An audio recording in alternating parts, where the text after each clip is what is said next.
There you are. I was worried you might stop to collect treasure chests opened by the Seelie along the way. It would have taken you so much longer to get here.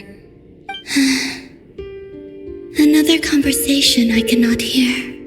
I am delighted to see that you understand what takes priority and that your adventurer's instinct has not swayed your resolve. Really, I must applaud you for it. You should know. Paimon's head. Okay, I'll try and keep it short. My senses are telling me that this is where we shall find the entrance to the ruins. Oh, cool! Well, what are we waiting for? Let's open it up and see! Patience. This was a sanctuary of great importance to the Hyperboreans. A special process is required to open the gate. Oh! Like the place that housed the Eternal Moon's marrow? Okay, so what's the plan? Need us to do anything? And just the short version, if you can. All right then. I was planning to start with some background on the invention of these techniques. Are you sure you don't want to hear it? It's quite informative. Remember what you were saying about priorities? Fine. Simply put, we need 3 human representatives to successfully undergo a process of Kuvaki resonance. Think of it as a test from the 3 moon goddesses to see if the entrants are qualified, with the most recognizable qualification being Kuvaki. Pretty sure Lauma would ace that test. Oh, wait. But we need 3 people. I also have no doubt that the moon chanter would be qualified, but we would need 2 other people with the same constitution. Therefore, the most feasible method is not so much to follow the rules, but to figure out how the test functions and find a workaround. I've done some research, and it turns out the mechanism is rather crude. We'll simply need humans to stand before it who have sufficient Kuvaki energy within them. I'm with you so far. How do we get the Kuvaki in them? The easiest way would be transfusion. Take some Kuvaki from Nodkrai's soil, put it into the bloodstream, and get it circulating in the body. So we're going to cheat on the test? Precisely. There are other methods, but this is the simplest one. Cheating the system is much easier than trying to hide from it. Sorry? Does the idea of cheating upset you, Miss Lauma? No, that's not it. I suddenly had an idea. Oh, what is it? It's about Moon Prayer Night. I figured out a way for Kutar to join in the festivities. But as Paimon said, we need to have our priorities straight. Let's get back to the test. I'll follow up with Nefer on the festival arrangements. Okay. Anyway, is this really the best method we have? A Kuvaki transfusion sounds dangerous, no matter how you slice it. If you think that's dangerous, wait till you hear the other methods.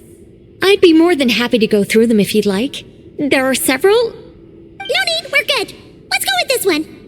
Very well. Kuvaki transfusion it is. Now, I should mention that the risks can be greater or lower depending on individual compatibility. It would be rash to simply infuse the Kuvaki and hope for the best.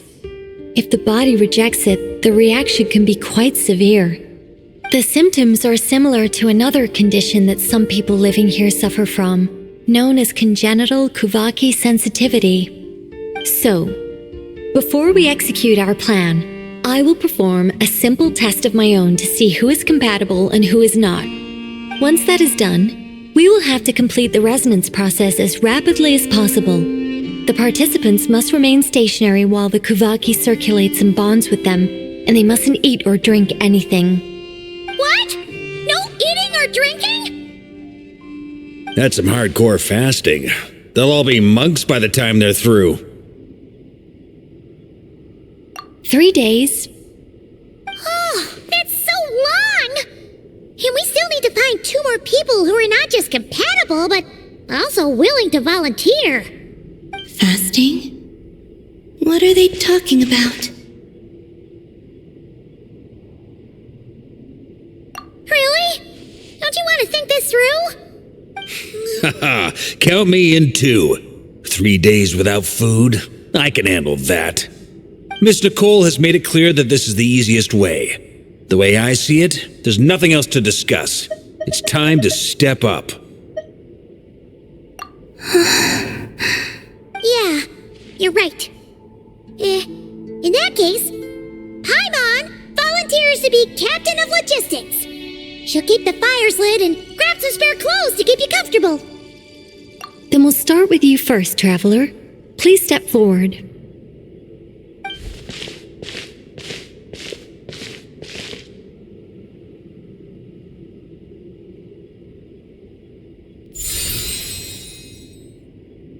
How's it going? Do you feel anything? How about now?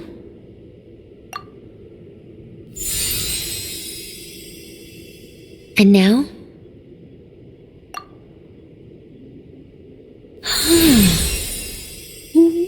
What about now?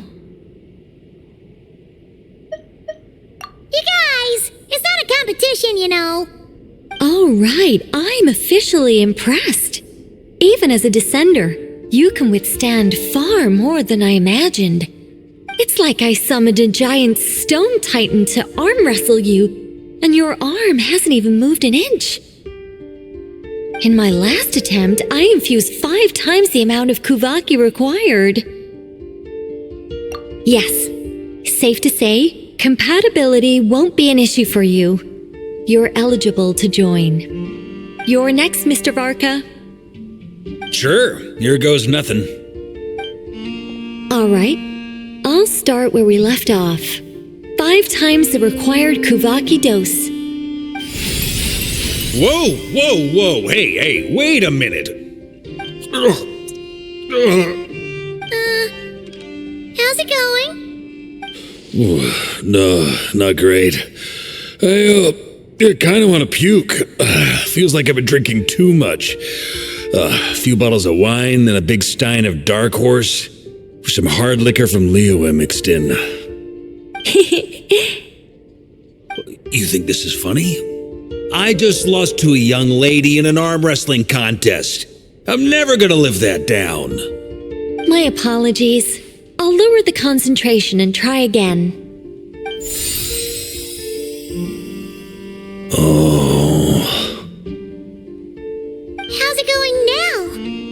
I'm not as dizzy as last time, but I can still feel it pulsing around. In that case, you wouldn't be an ideal choice, Mr. Varka. Let's try someone else. Okay, let's go ask some of our other friends then.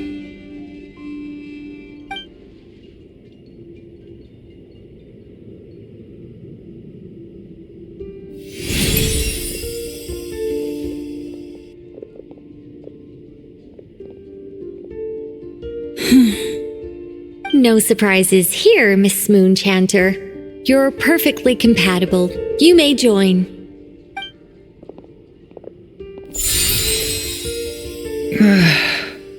I'm getting a slight headache. Shame. You were so close. Whoa, I'm itching all over. Allergic reaction. We can't have that. Huh? Well, are you gonna start a what? The Hexen Circle is an organization that cares for and protects children. We will not have them do dangerous things. Not even tests.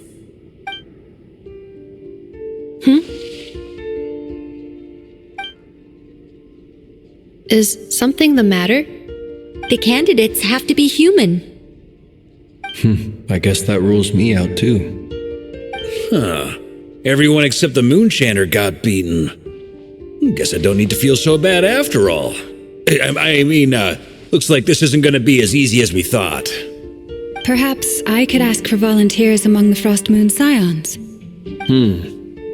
I'll see about talking to some trusted Lightkeeper colleagues. Itlua springs to mind. In fact, I think we had some former Frostmoon Scions join our ranks recently. Can you give me the scientific explanation for how the test works? I can probably make some kind of test bot. Then we can just zip through Nasha Town, going up to people and pressing a button to check their status. Wouldn't that be way easier? No. Wow! No elaboration for once. How about I contact the Knights of Favonia's garrison in the Wave Chaser plane? Shame that Lohan's already left. And that guy's even tougher than I am. Strange. The moon goddess is clearly revered by many people. So why is she on the brink of disappearing? She mentioned that the world has rejected her from the very beginning. And when we fought the Reikir of Salnari, it seemed like she exhausted her power for our sake. Also, I'm not sure revered is the right word for how people feel about her. Gratitude, certainly. For my part, anyway. It's basic reciprocity. She helped us, so she deserves our help in return. Yeah, even though she looked like she didn't care, she still saved a ton of people, including me. A review of the relevant data leads me to conclude that Miss Columbina is a good person. Yep, you bet! They really think so? I'm super surprised that Columbina isn't her actual name, though. I think it really suits her. It's light and graceful and, yeah, just a really pretty name. I know, right? Unfortunately, that's not our decision to make. Columbina. That was the code name the Fatui gave me. But it also came up in the song I heard when I was born. But is that really all there is to it? What do I truly think of my own name? Is there anyone left who will still call me by that name?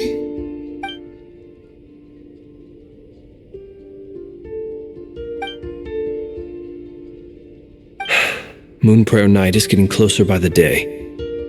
We're running out of time. We need to look for other candidates. Then allow me to try. Huh? What are you doing here? You contacted your friends via the Adventurers Guild. Sandrone has been keeping an eye out for something like that, so she informed me. Since I have the ability to accommodate a moon marrow, I should prove to be a suitable candidate. Arlecchino. When can we begin? I see. We can begin right away.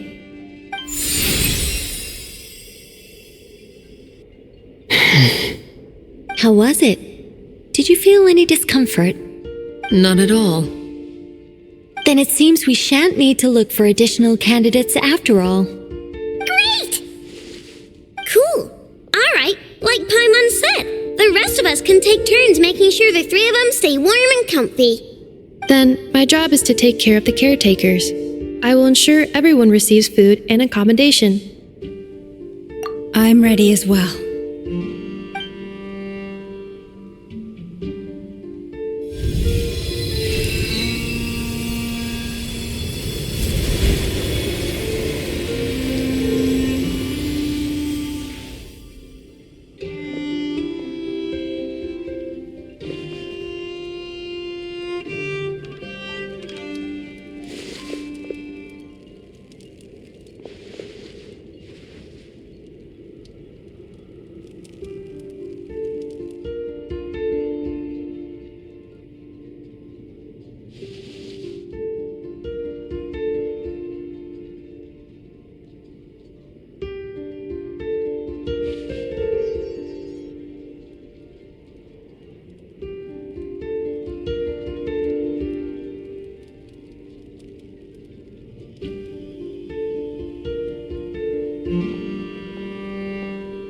The work is done.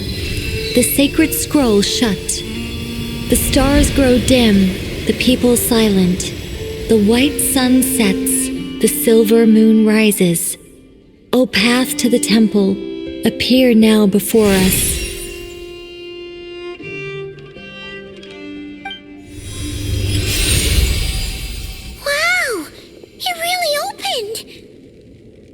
So that's what all this is about.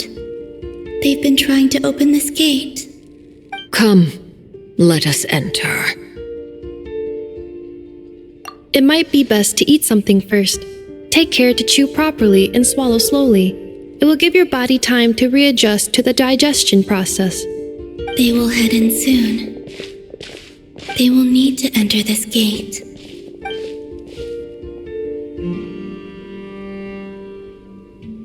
Huh? I cannot pass through. Is it because I have no physical body? It has been 3 days. My strength has all but completely faded. Can I really hold on until moon prayer night?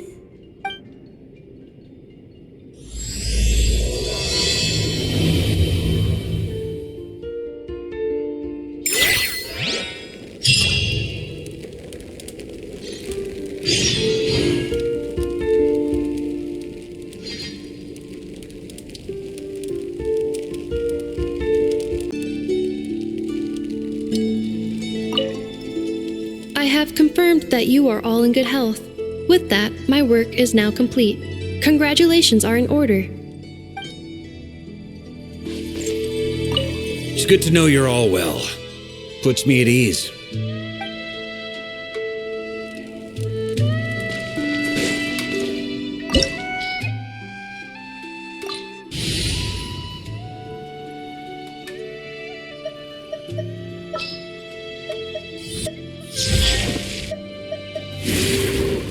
An insurmountable problem, I presume? Sure. Perhaps we could take a walk by a riverbank or somewhere similarly fluvial.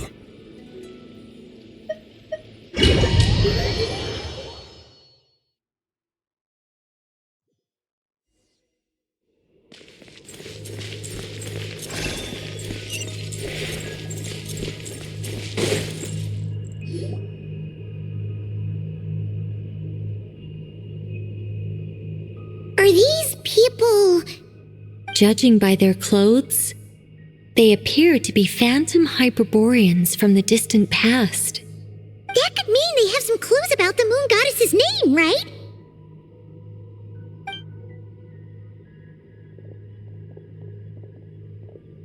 Hey there! Could you tell us what the moon goddess's name is? Sorry. That's probably a weird question, huh? How do we explain this? The moons are long gone, and their goddesses are dead. Their names no longer mean anything. When a new moon goddess is born, we will surely know her name. We have used every last resource at our disposal. All that remains is to wait, patiently and quietly.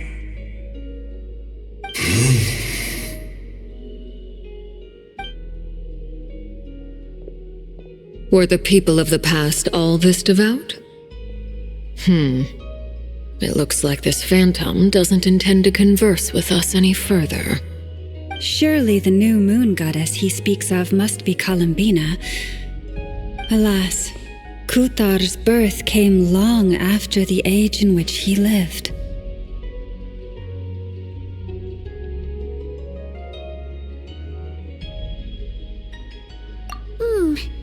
But, maybe if we find a phantom from a more recent age, they might know Columbina's real name. True. Keep an eye out. We should be able to tell which era they're from by the clothes they wear. Yeah, you've been pretty talkative this whole time. What changed? Oh, nothing. I'm fine. You all make good points. When the Hyperboreans speak of moon goddesses, they mean the three from truly ancient times. I can't imagine they would know anything about our current moon goddess. There once was a time when the moon goddesses blessed them greatly and protected them from harm. So, when the war between the gods and dragons plunged the world into chaos, it seems they looked once more to the moons for help, praying for a new goddess to be born. Yeah, that checks out. Let's continue on. Who knows what else we may discover?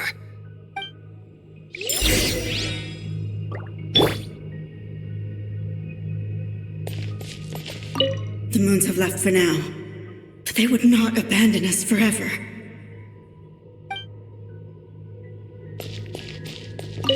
When the moons rise again, we shall receive their protection once more. Even in the darkest hour, there is always a way out.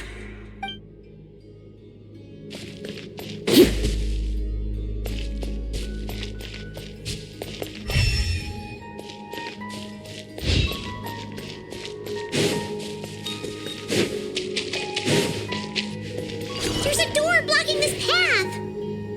Not a problem. Try this.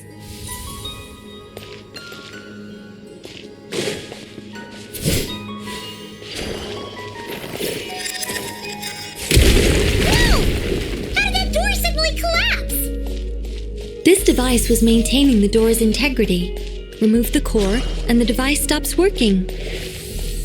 Is this our destination? Impressive. More precisely, this is a device that will help us reach our destination. Let's go. We still have a long distance to cover.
Let's try that device again.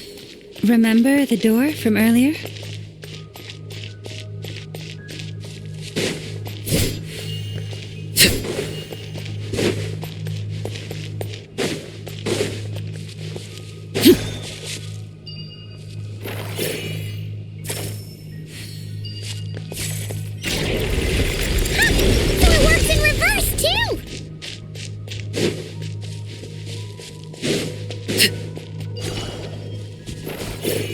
The humans we see are all phantoms, but the monsters are real.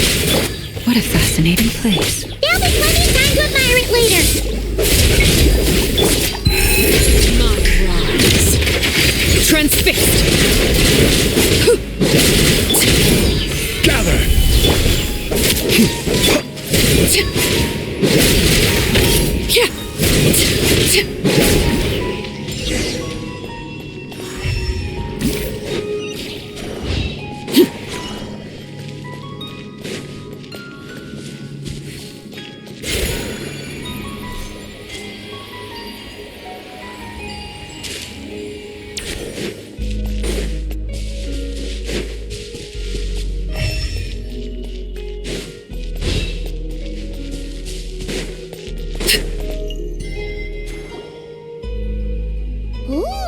There's a whole bunch of artwork in here.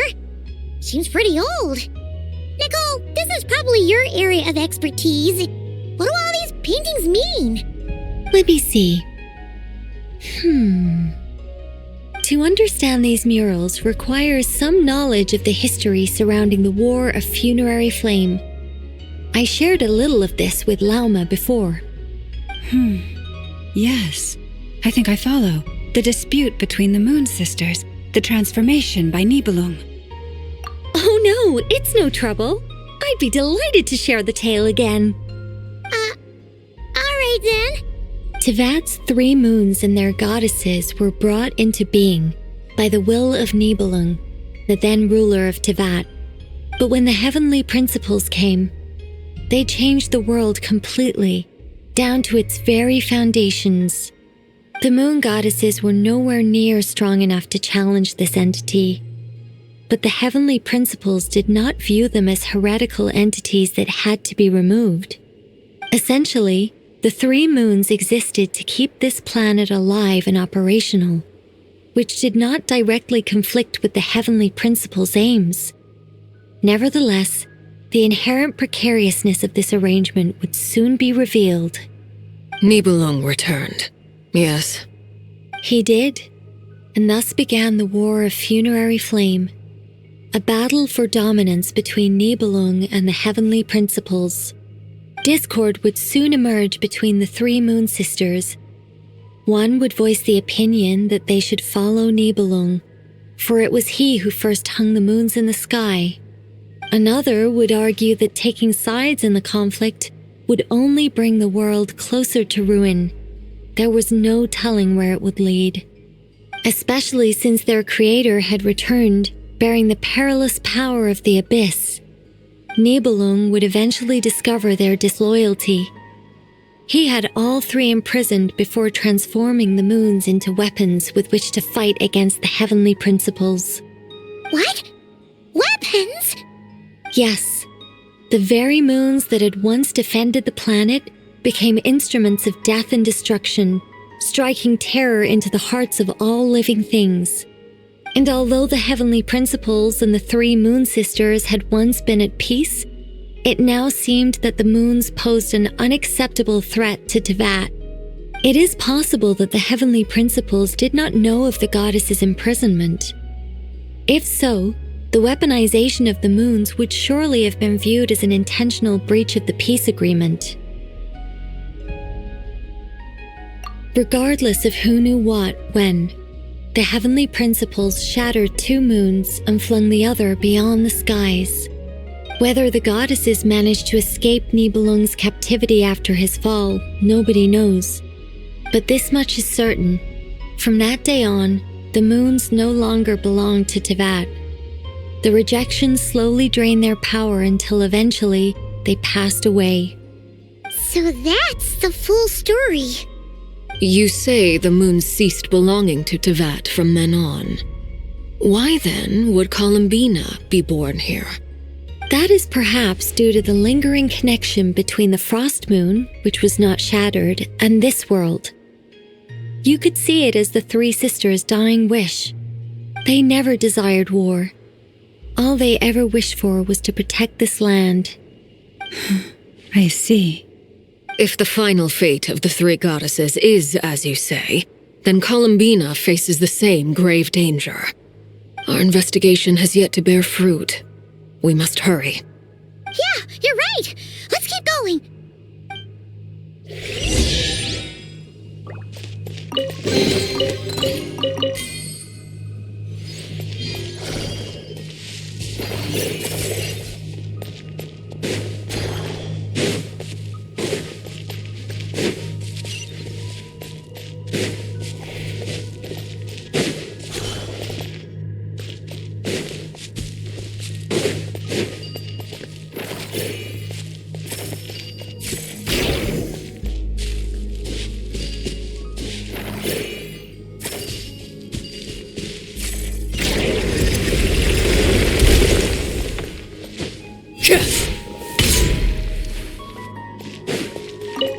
Should we trust him to keep his promise? We have to. There's nothing else we can do.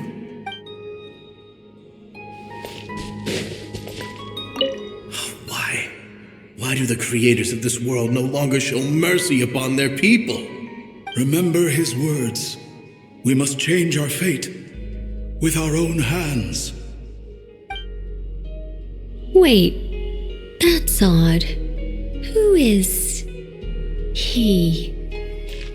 Is something wrong? No, not really. It's just that over 30 possibilities emerged in my head, so I can't be sure who he is. It's been too long. My memory isn't as sharp as it once was. Okay. 30! Wow! Impressive!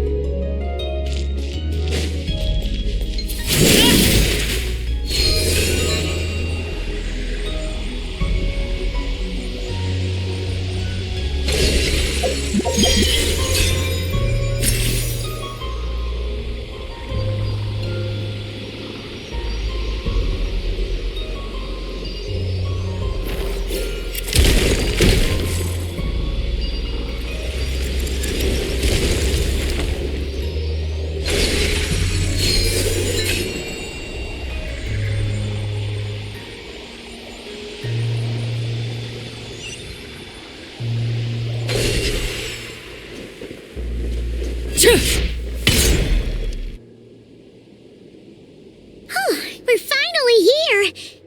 Guessing we'll need to activate this thing? Indeed. I was a little worried about that at first, but as we got closer, I sensed that the Kuvaki within it flows unimpeded. It should be functioning normally. The only issue is how to activate it. It's looking a little worse for wear. What about the cores from some of the other devices we've seen? Can we repair it using those? In all likelihood, yes. I imagine that would have been the Hyperborean's backup plan. Let's look for some cores.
Walk up, then jump down.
The device is up and running. It's hard to believe that the ancients were capable of constructing such things. Paimon sees our destination! It's right up ahead! Yes, let's go.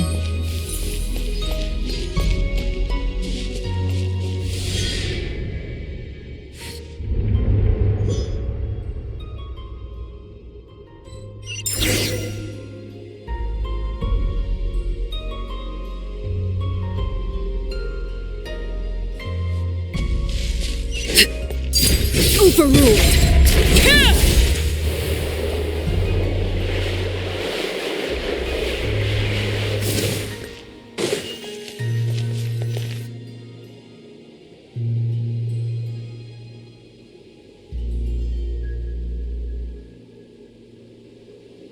This is where the people of Hyperborea communicated with the moons.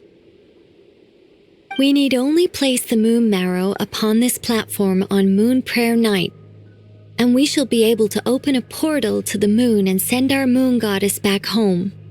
The assumption being, of course, that we can find her first. That's right. You want to know if it's safe there, don't you? And yet, she has no choice but to return. You know this. Oh, that's not the only issue here. This is the end of the line, right? We've explored everything we can. And despite looking at historical artwork and talking to people from Hyperborean times, we're still no closer to learning Columbina's name. If it's not too much trouble, could you tell me exactly what Alice said to you about finding her name? Oh, sure. What she said was... Then your first job is to find it. As a moon goddess, I'm sure she must have a name she identifies with.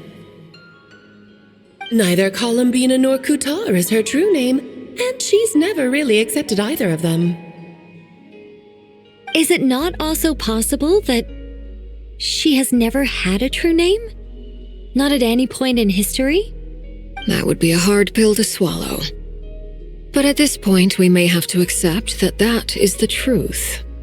No one knows how she came into being, and she certainly doesn't have parents in any sense that we're aware of. Perhaps she was never granted a name at all.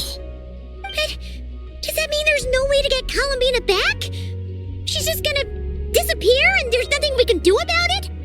Huh? Wait, why all this pessimism? Was it the way I phrased this question? You all, well, just because she's never had a real name in the past doesn't mean she can't have one now. What? Think about what Alice said again. She never once said that you'd have to find a new name, did she? Are you saying what I think you're saying? Yes. Names are anchors that connect us to the world. If she doesn't have one already, then all we have to do is create one, no? It's like... yes. Traveler, when you first arrived in Teyvat, do you think you would have turned around if someone behind you shouted, "Hey, Tumaini"? But what about now? I understand what you mean. Life is a long journey. Even the friends and family by our side can change over time. When people call you by different names, what matters isn't so much the words themselves, but what they symbolize. And of course, whether that resonates with you. Lumine. So, Close your eyes and picture the moon goddess in your mind. If you were to call out to her in this moment, what would you say?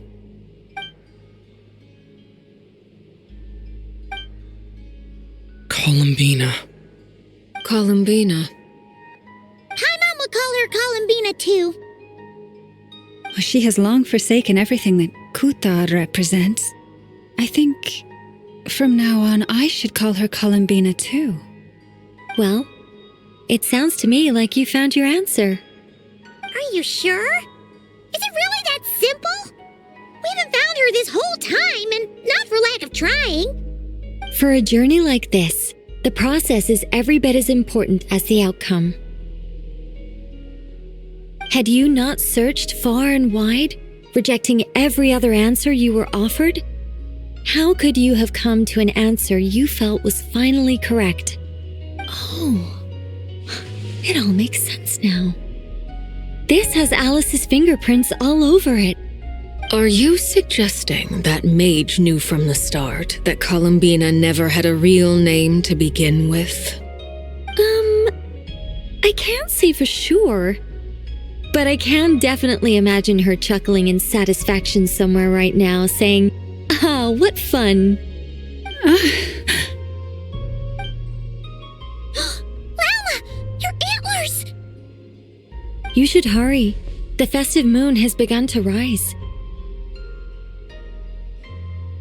Do not worry, for when you called the name Columbina just now, I could sense that the power within was enough to summon back the moon goddess.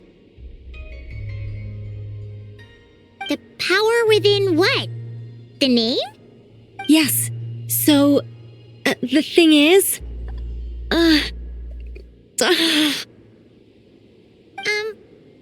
What's wrong now? This is so annoying. I really want to explain how that whole thing works, starting from the founding principles of Tevat and... Oh, I could talk about this for hours. But deep breaths, Nicole. Deep breaths. You're an angel, a sober, sensible, solemn angel who has her priorities straight. Okay then. Sorry for asking. Clearly a bad call on Paimon's part. Anyway, you all need to hurry. Last thing, remember how it felt when you called out that name. Then it is agreed. By the name Columbina, we shall find her. Then we'll throw her the best Moon Prayer Night party ever! And at last, we will send her home.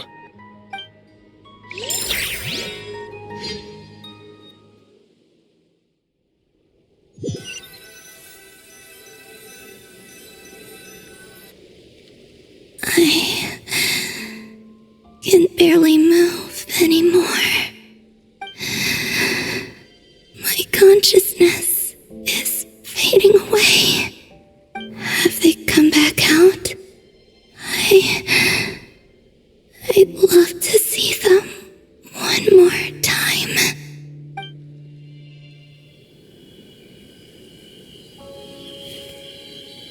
They didn't make it.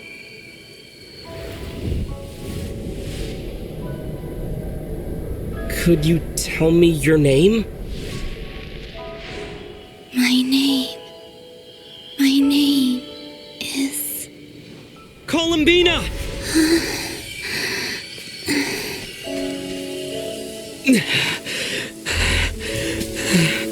Columbina! Are you here? Columbina! That's the name you gave when we first met. And it's what I've called you ever since. Columbina. It's a fine name. I have many fond memories of Columbina, and so do all of your friends.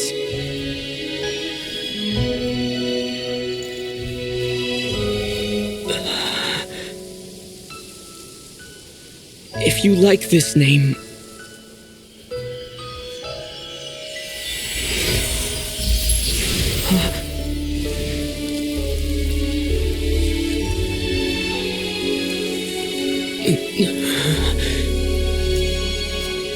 Looking for me?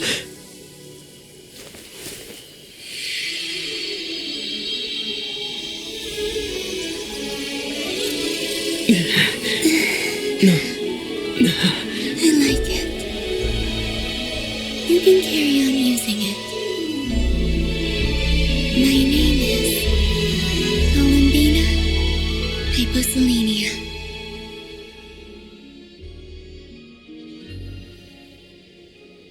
Columbina Hyposelenia. That's a wonderful name. I never thought that Columbina would become my real name. But after I met you and my other friends, the things that this name stood for slowly began to change. It went from being a Fatui code name to something my friends call me.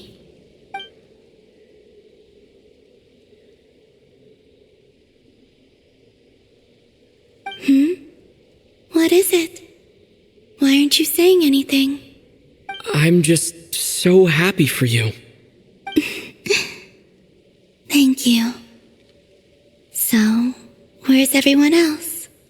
We can go and meet them very soon. Everyone went to different places to try calling your name. Great. I'd like to thank them as well. Everyone's done so much for me. Searching for my name, entering those ancient ruins. Huh? Wait, so you were... Yes, I was there. Not physically, but my consciousness was still holding on. I followed you the whole way. Starting from when? You turned around and called out my name while you were in Nasha Town. Do you remember?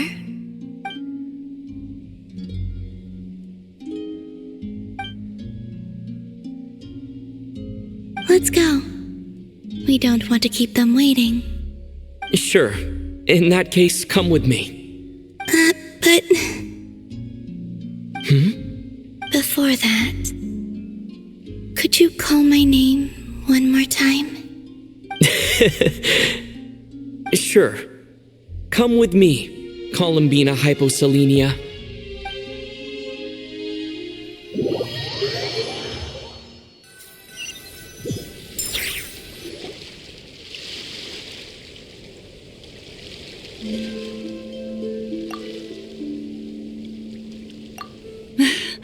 Columbina!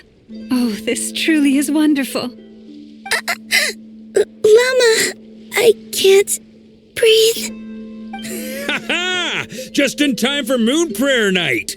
It's good to have you back, Miss Columbina. Yeah, we were worried sick.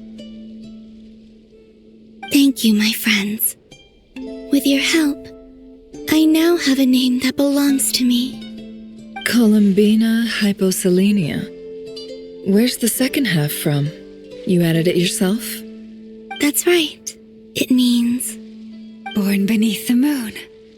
Yes. And by extension, it can also mean born beneath this world. A fine name. Now, as much as it pains me to interrupt this beautiful reunion, I feel obliged to remind you that the Moon Prayer Night celebrations in Nasha Town have already begun. Don't you want to enjoy the festivities? There's so much to see and do. And some of the ambient lighting and entertainments were sponsored by the kind souls in the Hexen Circle. Nicole? Why have you turned into Dodoko? So you're Miss Nicole. Thank you for helping us, and for helping me find my name. It's nice to finally hear your voice. You're quite welcome. Guiding lost people to hidden treasure is what we Seelie do. And if you ask me, spiritual treasures are far more precious than material ones.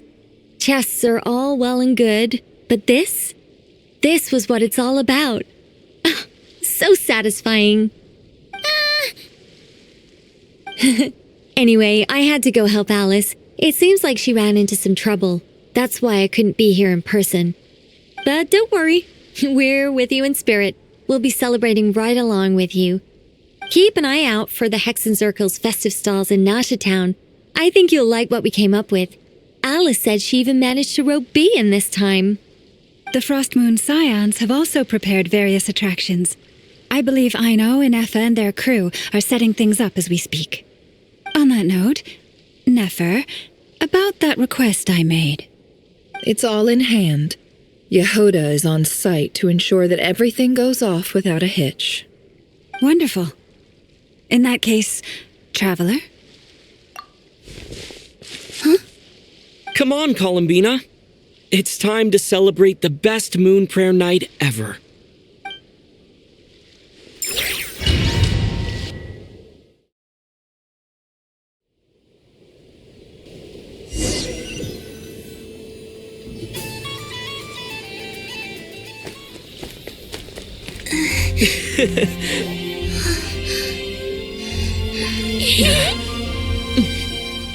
Hey, young lady. Would you like some moon prayer night candy? Happy moon prayer night. Oh, yeah. I almost forgot to say. Welcome home, moon goddess.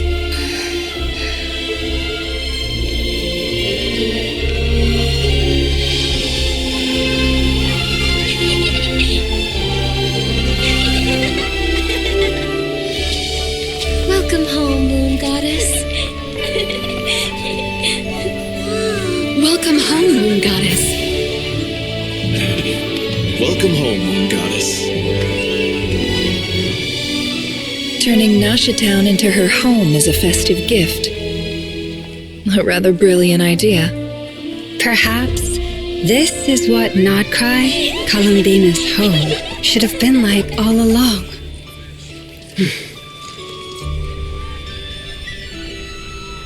Thank you for the gift. I like it a lot.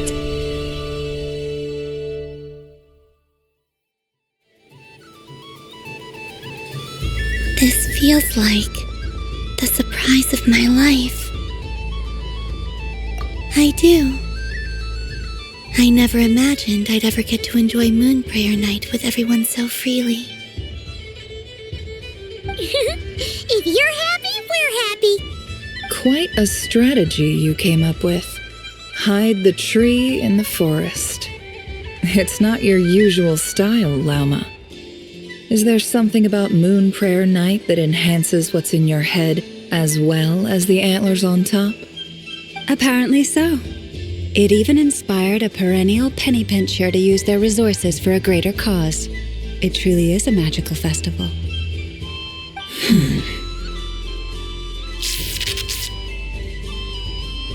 I see it now. This bickering is actually a sign of a strong relationship. Huh? What's everyone doing here? Oh, Miss Columbina, you're back. Yes, I'm fine now. Thanks for your concern. How's your progress with Alice's assignment? Very well indeed. I've never heard her sound so excited. Not like this. This time her excitement seems more serious. Seems like she's had a major breakthrough. She said she'll contact us once she knows more. In the meantime, we're free to relax and have some fun. Enjoy the time off while it lasts. I have a feeling that our next task won't be so simple.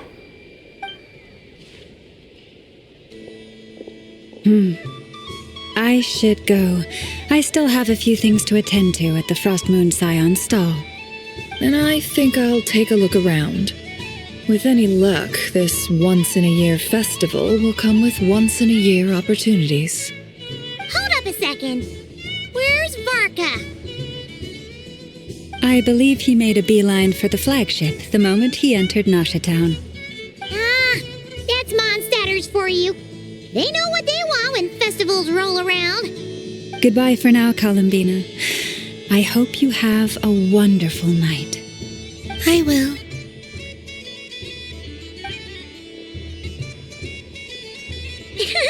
Well, in that case, don't just stand there.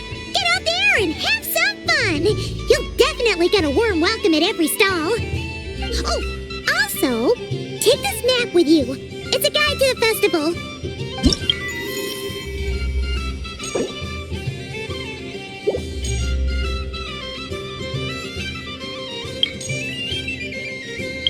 The Frost Moon Scion stall is over here. Lauma's invited a whole bunch of cute animals to celebrate too. Over there is the Hexencircle section. Alice seemed more excited than anyone about this festival, so she insisted on making it a grand affair. Oh, and then there's the Nashatown local specialties, including... Actually, forget that. better if you go check them out for yourself. Thank you. It looks like a lot of fun. You're not coming with me? We'll be around. But don't you want to browse by yourself for a bit first? Yep. If you find something you like and want to try it out together, just give us a shout. We'll be right with you. Otherwise, just relax and enjoy yourself. There's so much on offer, so try to experience as much as you can. And don't forget to stuff yourself with all the delicious festival food. All right then.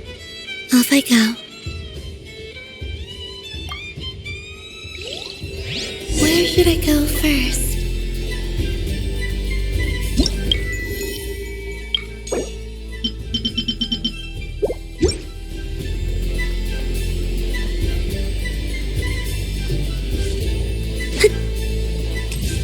There are so many attractions here.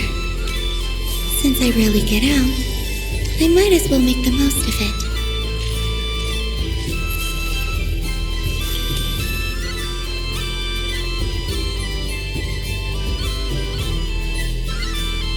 Well, look who it is. I heard someone went and disappeared on us the moment we let her out of our sight. They looked all over for you. Frankly, I didn't think you'd be back for Moon Prayer Night. Were you worried about me, Sandrone? You would like that, wouldn't you? Do you even hear what you're saying? It seems to me like you disguised yourself with festive headgear, just so that you could come see me on Moon Prayer Night and make sure I'm okay. You didn't even bring Polonia with you. You? I thought you couldn't see. I cannot.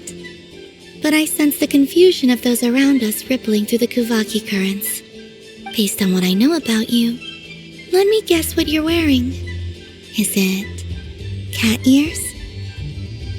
Shut up! I'm only here to protect the Fatui's interest in this territory. Running into you was pure bad luck. Really? But you were the one who asked Arlecchino to help everyone find my name. Columbina! Ugh, just one more word and I'll unscrew your vocal cords. It's Columbina hyposelenia now. Tell someone who cares. I've missed you, Sandrone. The whole time I was gone, I was thinking. I hope I get a chance to say some ugly words to you. Is that supposed to be a joke? Anyway, let's go play that game. What? You mean that frostfin whale? Yes. It's some kind of game where you get bitten if you step on the wrong tooth. Seems like fun. Who in their right mind would wanna... Because you're not a scaredy cat. Fine! You wanna play? Let's play. Don't complain when I kick your sorry butt. Lovely. You old geezer! I'm gonna beat the pants off you! Just you watch! I almost forgot. Sandrone? What is it now? You'd better not lose, or I'm going to beat your head in. What? Allow me to demonstrate since I'm feeling so nice. You just step on the teeth, like this.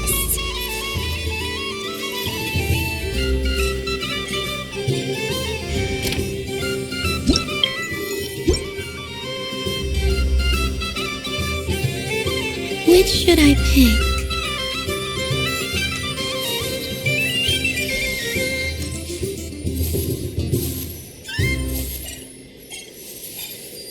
Your turn, Sandrone.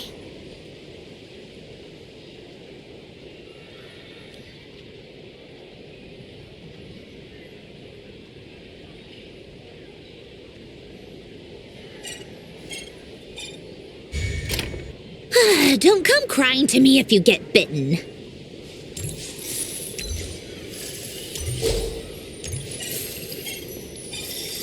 There are less and less teeth remaining.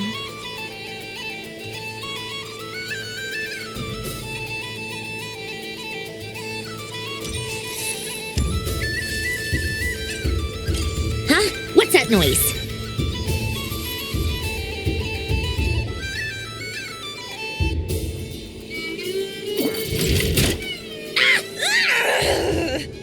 I think you might have picked a bad tooth, Sandrone. Shut it! Do you need any help? It seems like you're stuck. No! It's just a blasted toy! How is its grip this strong? Stop laughing! All right. Well, you lost. So just like I promised. Hey! What are you doing? Are you seriously? Hiya! Why, you... Oh, just you wait! Rematch! Are you all right, Sandrone?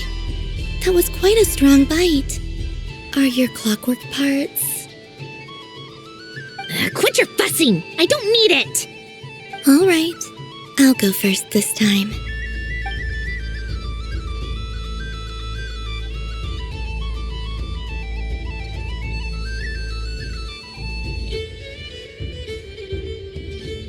I see it now. She can sense which teeth are rigged. So I just need to avoid the same ones that she does.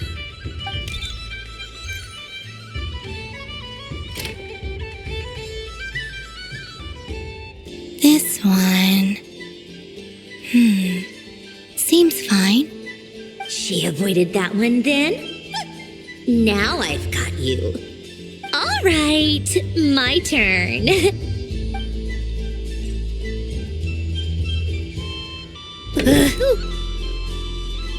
What? Looks like you lost again, Sandrone. Wait! There's more than one bad tooth! Bonk.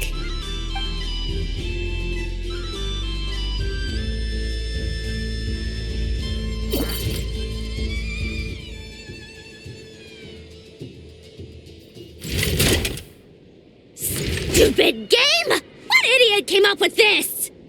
Are you all right, Sandrone? You said some nasty things just now.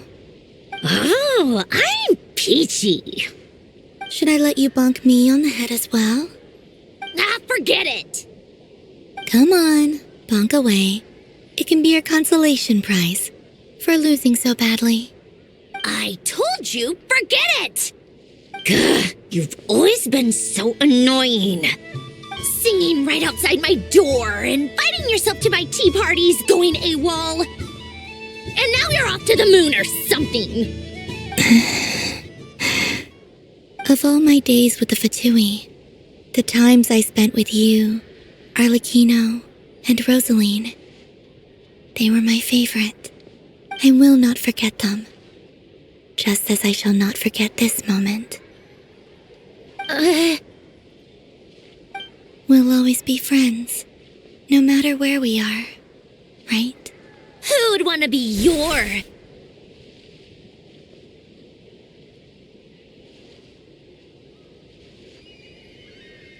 I'll miss you, Sandrone.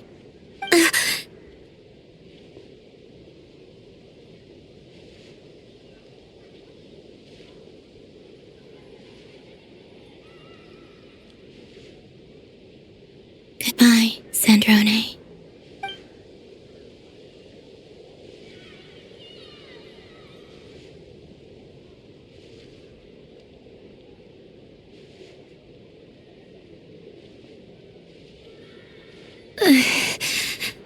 I'll miss you too, Columbina.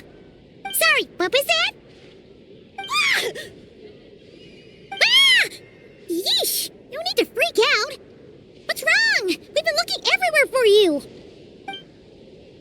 What do you want? Oh, nice ears. What do you want? Huh? It's your turn to draw something. You're one of her friends too, aren't you?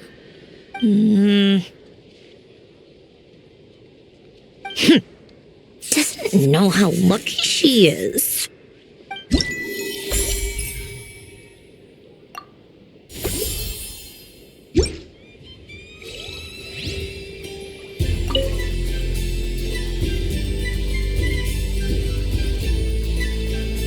What is going on over here? It looks like fun. Hold it right there! You can't run away from me, Moon Goddess. Are you talking to me? Of course. Do you see anyone else here dressed up as the Moon Goddess besides me and you? Hey, come on. Call me by my title. Happy Moon Prayer Night, Moon Goddess.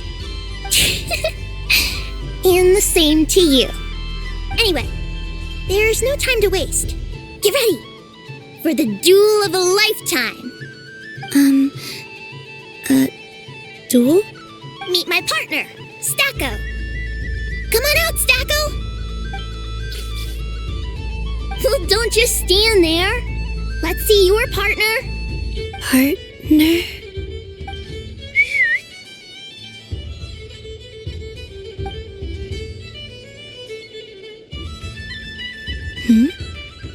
So I need to select a partner and command them in battle.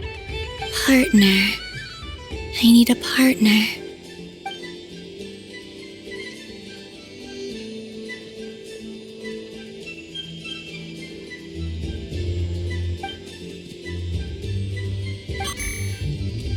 Whoa! Am I seeing things? Where'd you get a Kuhenki? They're super rare. That's great. But you can only bring one partner to battle against me and Stacko. No ganging up allowed. They all look so eager to be picked. Which one should I choose?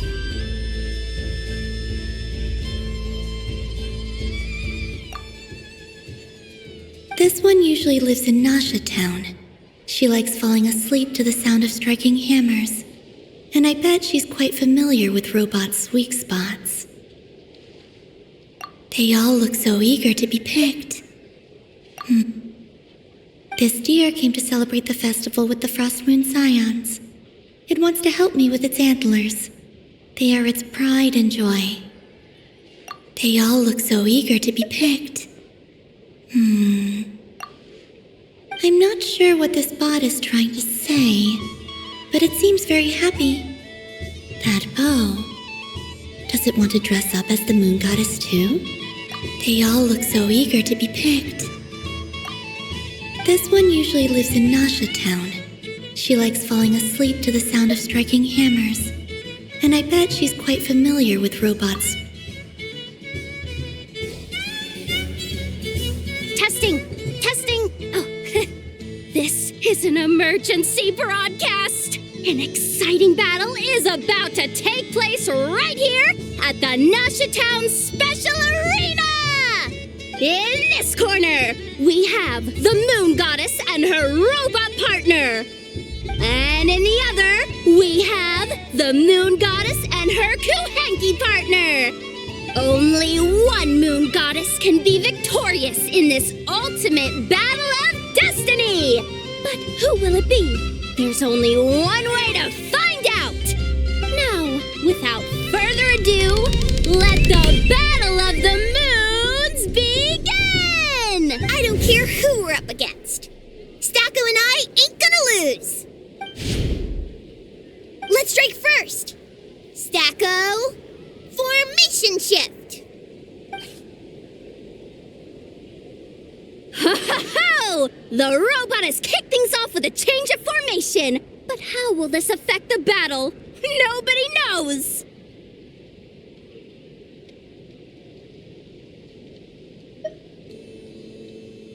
Cautious play from the opposing team! This Moon Goddess has come prepared! Where will it go from here? Okay then. Stacko, maintain formation and enter your empowered state. Empowered state! There we go! Now we're talking! Absorbing the immense Kuvaki present on Moon Prayer Night, this lean, mean machine has greatly increased its offensive power! Good choice! Buffs count for nothing if you beat them before they can use it! Oh, it's a hit! But Stacko stands firm! The battle is heating up fast! I'm about to start sweating machine oil over here! Go for it, Stacko! Set Kuvaki to maximum! Can their opponents withstand this blow? And what will this moon goddess do? Don't be afraid. Fight however you wish. It's a moon lane! A deft use of a moon lane allows the Kuhenki to dodge the blow, and now it's spiraling around its foe in circles! 1 loop, 2 loops, the robot screen is bugging out! It's getting dizzy! Stacko! Stacko is down for the count! Our winner is the Moon Goddess! The slightly taller one, I mean. You did your best, Stacko. I'll take you to Ainos for a checkup right away, don't you worry. Well, you beat me fair and square, I guess. Honestly, I underestimated you. I think my partner deserves most of the credit. Just you wait. When I'm a little bit older, I'm gonna come back a whole lot stronger. Be ready for a rematch.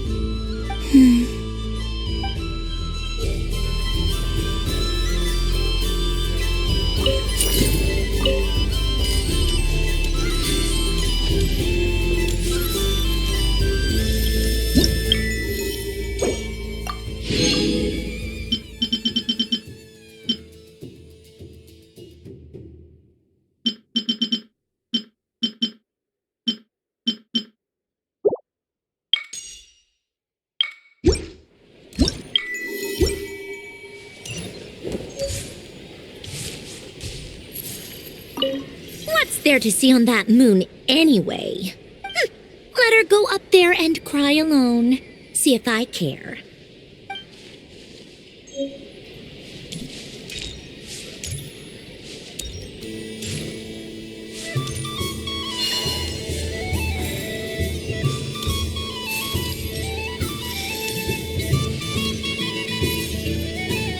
Moon Prayer Candy! Beautiful, tasty Moon Prayer Candy! Buy a whole box, share it with your friends and family! Candy? To share? I wonder what flavors everyone would like. Welcome home, Moon Goddess. Fancy a box of Moon Prayer Candy? Sure. I knew you would! Now, what flavor would you like? I'm not sure. What flavors do you have? Is this for yourself or as a gift? A gift for my friends. Ah, I see. In that case, I'd recommend apple, lockaberry, or midsummerberry. Those are the most popular. Do you have nocturnal blossom flavor? Huh. I've seen couples give those as gifts before, but I did not know they were edible. No? Okay then. Moonfall silver? You did say this was for friends, right? Maybe smetana then. Hey, now that's a creative idea! I've never tried it before, but if you're happy to wait, I can see about whipping up a batch on the spot. While we're at it, you got any other ideas?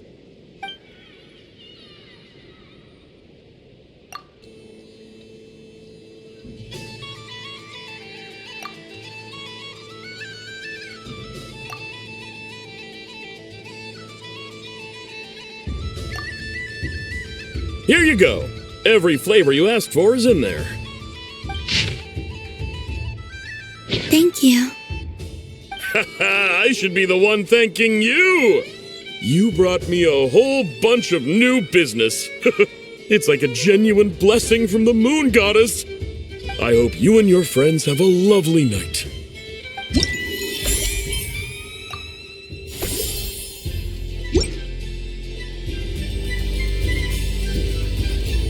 Assorted moon prayer candy! All your favorite flavors in a box! Alright, kids, just line up over here.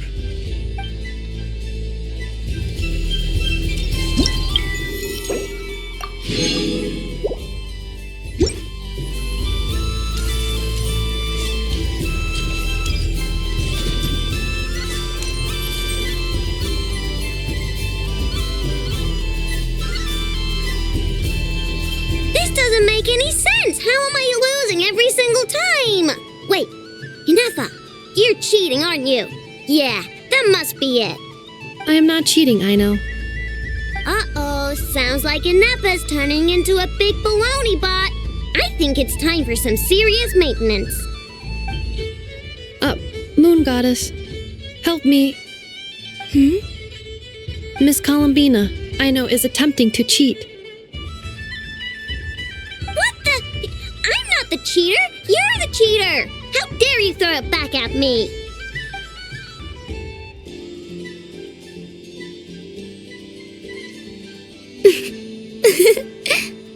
Alright, fine. Let's all laugh at Aino.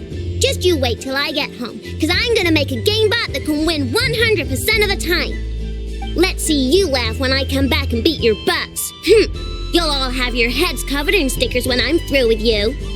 We came to check everything was okay after all that yelling, but,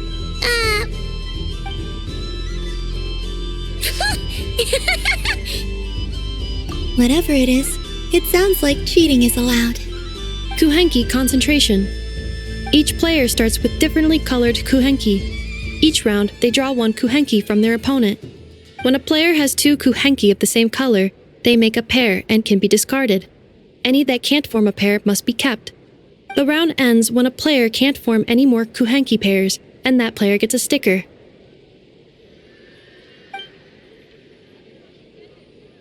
Ooh! Can 4 people play as well? That is fine, so long as the turn order is fixed beforehand. Alrighty then! In that case, the 2 of us will join as one team.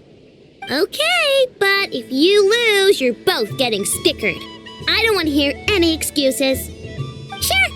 And if we win? If you win, only one of you gets to sticker someone else. I have taken to calling this. I know logic. Hey, lay off me, alright? Okay, so we're starting the game from scratch again, which means all my stickers so far don't count. Looks like Luanatar is the Kuhenki of honor for this game. Anyway, let's go clockwise, starting from Inefa.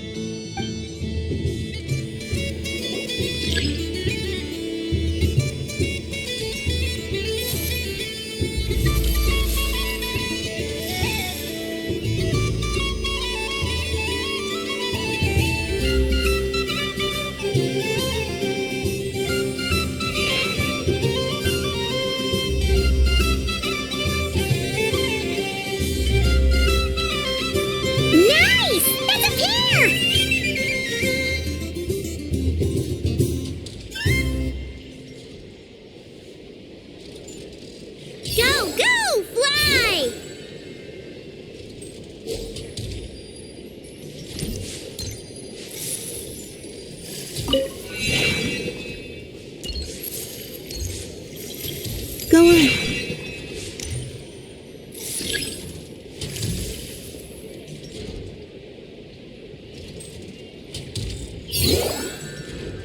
I have a pair.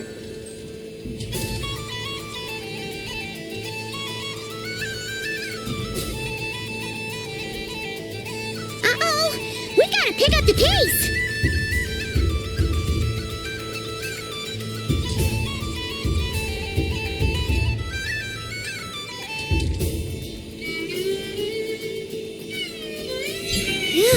That was too close. I thought I was gonna lose.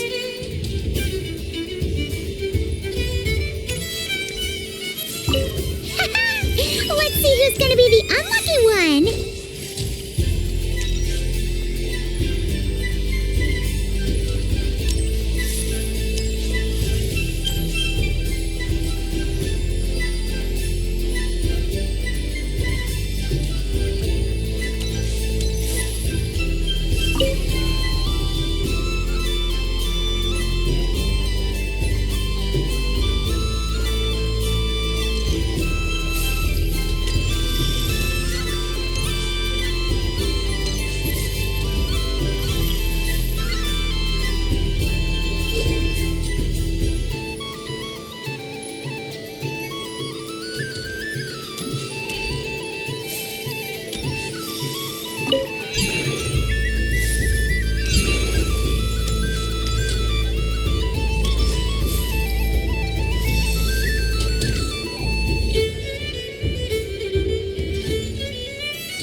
pick a good one. What's it gonna be? You're not looking very pleased with yourself there. What happened to being a huge Grumposaurus? I won. Duh.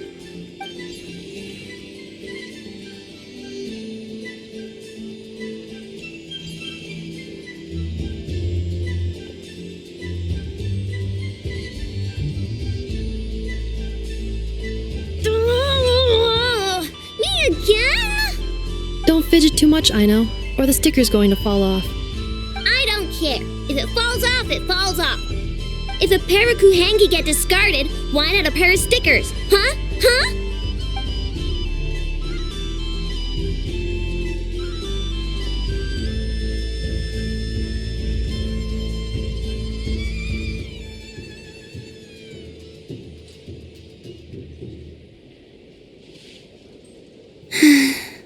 I've lost. Sticker, sticker, sticker!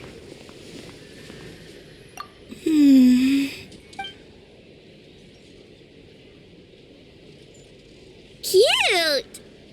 You think so? Shame. I can't see it for myself.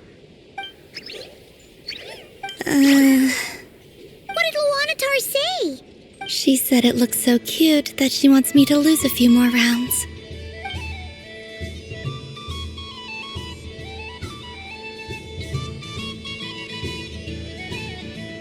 Who put these stickers on Paimon's eyebrows? Ugh, she can barely see. Alright, now, I think we got enough evidence to prove that there's a serious problem here. Yes, I agree as well. The culprit is... Ineffa! Culprit? What did I do? Quit acting dumb, Ineffa! You're not wriggling your way out of this one. I've been watching you. Not only did you remember whose side Luanatar started at, but every time someone drew a Kuhenki, you were logging it and calculating every last possibility. Which Kuhenki pairs were gone, who had what color Kuhenki in their hand, even our facial expressions. You were keeping track of it the entire time. Exactly! What Ino said! Putting aside the fact that running calculations is not against the game rules, do you have any evidence to support your allegations? But that's not against the rules either. So she admits it. She certainly does.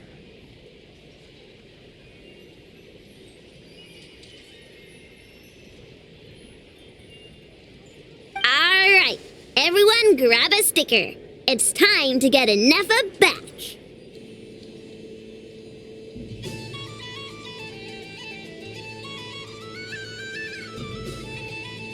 But... Take that!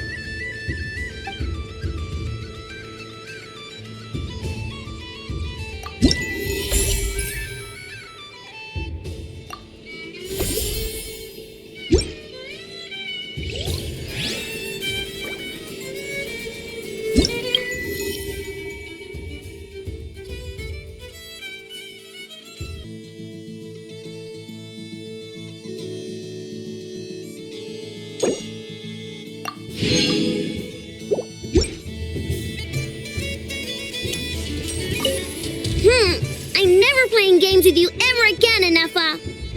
Ooh, moon prayer candy? Sweet. Is it okay if I grab a whole bunch? Psst, Columbina, turn around. Use your huge cloak to block Ineffa's vision. Yum. Oh, this one's even yummier. Oh, the flavors are blending in my mouth. Ew.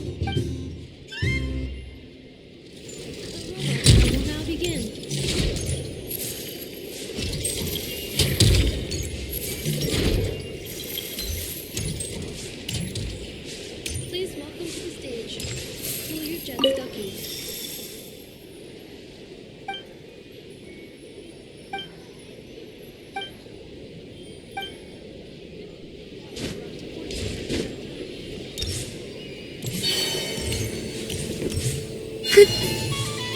So this This is the Frost Moon Scions area.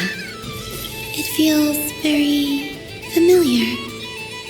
But everyone looks much happier than usual.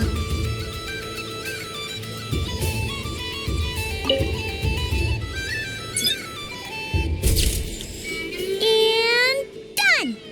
Here, take a look! I think it looks quite funny. Well, Paimon thinks it's super cute. It looks like a silly chic badger and a rhyme-horned deer that's about to fall asleep. Maybe I'll stand on the chic badger's side instead. It looks like we've attracted the attention of quite a few animals. Let's make room for them.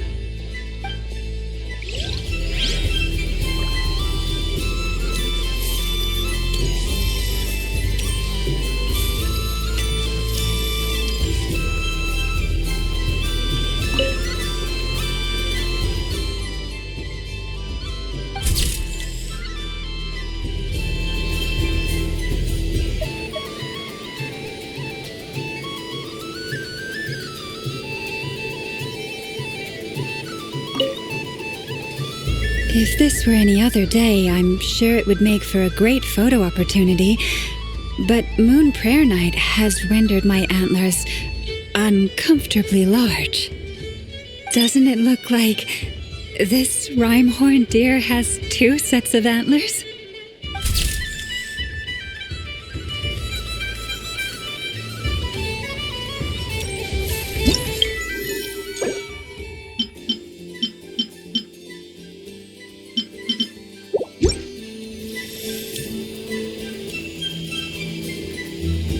Wow, the Frost Moon Scion stall looks kinda plain, but it's pretty cool once you get into it.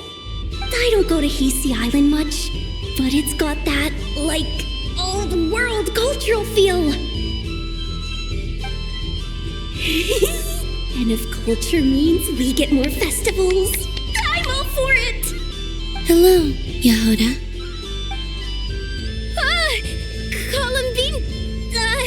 Hello, Moon Goddess. That was too close. I almost gave the game away in front of the staff. Oh, wait, what's the deal with her shoes? They don't make a sound when she walks. I could do with a pair of those. Do you like balloons too? Balloons? Oh, you mean those? What's so fun about balloons? I'm not a kid anymore. They're probably more up Aino's alley. Yes. The animals seem very curious about these strange flying objects. I was drawn here by their voices. I recently learned a fun new game you can play with balloons, so I decided to come and give it a try. A new game?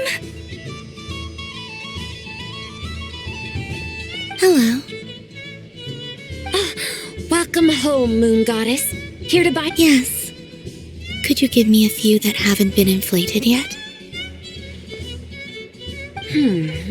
Are you sure? I guess it's not a problem, but—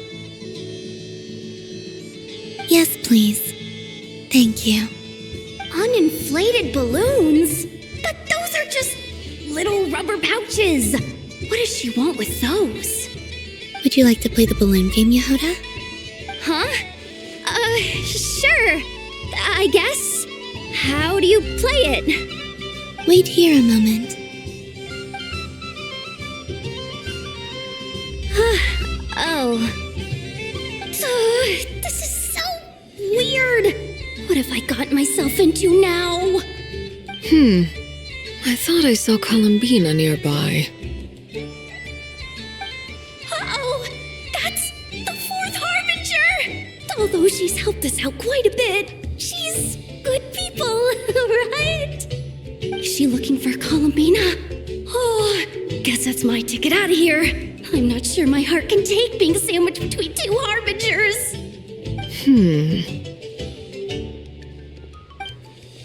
Which stall is she checking out? Oh, it's that other Frost Moon Scions one. Try on the headgear, see what it's like having antlers or animal ears for a day. Oh, I wouldn't be caught dead wearing that stuff. So embarrassing. I I have enough gear to carry as it is. Wait, what? She put it on? How peculiar. This would take some getting used to. I wonder if this is what it's like for Lynette. It really suits you, ma'am. What is this? She was so intimidating a moment ago, but now, dang, she's really rocking those ears. How does she make them look so cool? I suppose I may as well keep them on for now. All part of the festive experience. She's coming this way. How do you do, Miss Yehoda? Oh, jeez. Don't talk to me while wearing that thing. Where am I supposed to look? Oh, hey there. I'm looking for Columbina. Have you seen her? She just... Wait, is that what she meant by balloon game? Yeah.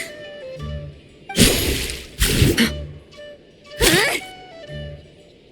No fair! How come I get caught in the crossfire? An ambush from the rear? Is this a declaration of war, Columbina? Would you like to play too, Arlecchino? Seriously? Are they gonna start some beef right here, right now? Gladly. That said, I believe there is another who would like to join. Boss Nev! Thank goodness! You've gotta get me out of here! Things are kicking off big time! Hello there. I'd like 10... no, make that 20 balloons, please. Uninflated. What? Miss Moon Goddess, I hope you're prepared to pay the price for assaulting my employee. Welcome to the game, Nefer. Just to be clear, let's keep this a fair fight, okay? No strange powers, please and thank you. Naturally. Don't just stand there, Yehoda. Aren't you going to team up with me? Huh? Do I have to? Of course. Don't forget, the Curatorium has a reputation to uphold. I knew something like this was gonna happen.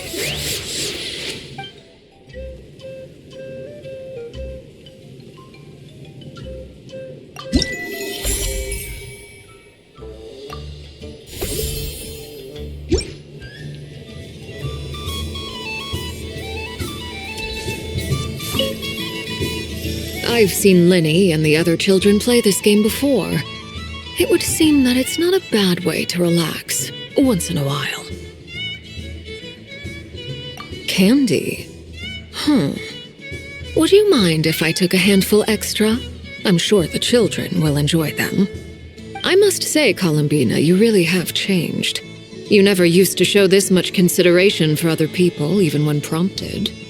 I'm sure Sandrone would agree when I say, I like the present version of you better.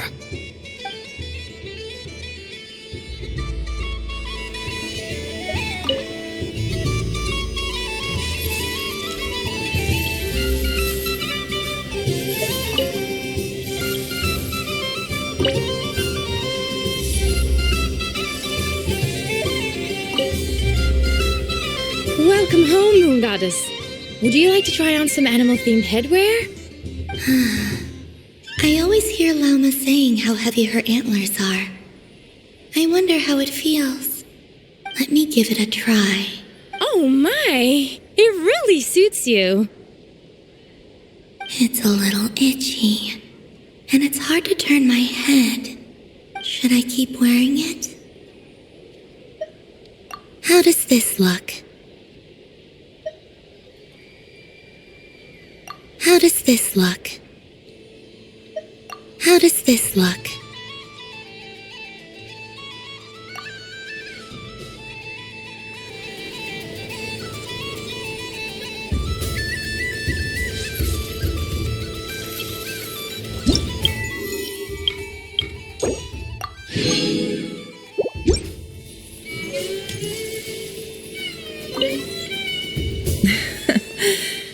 was fun.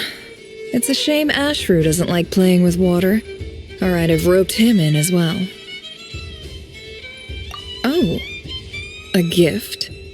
You shouldn't have, Miss Columbina. Very nice indeed. Candy is one of many luxuries that the desert folk could never afford. How I yearned for candy when I could not have it.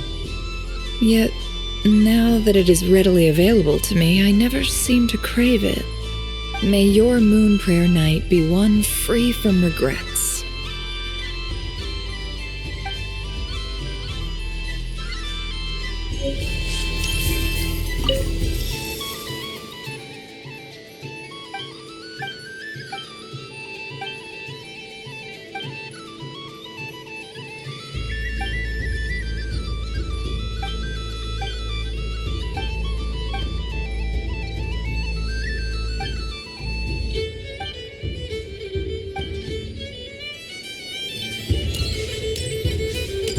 What's this? Should I give it a try?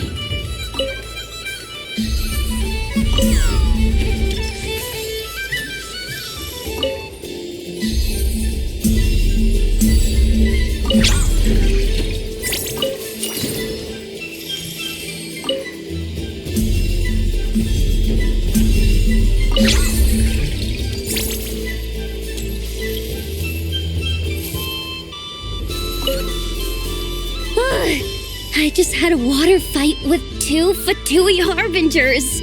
Pretty scary, but also surprisingly fun. Aw, man, this feels kinda wrong. Like, shouldn't we be the ones giving you candy rather than the other way around? I guess I'll just take one. What flavor is that? It tastes like getting a mouthful of muddy grass after being rear-ended by a blunt-horn rhino, then face-planting the ground. I'll never get this taste out of my mouth. It's delicious.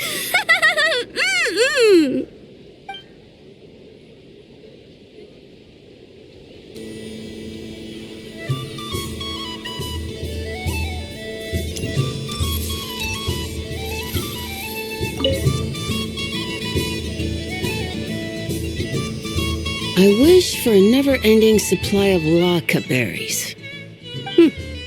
What a humble wish. Probably written by a child.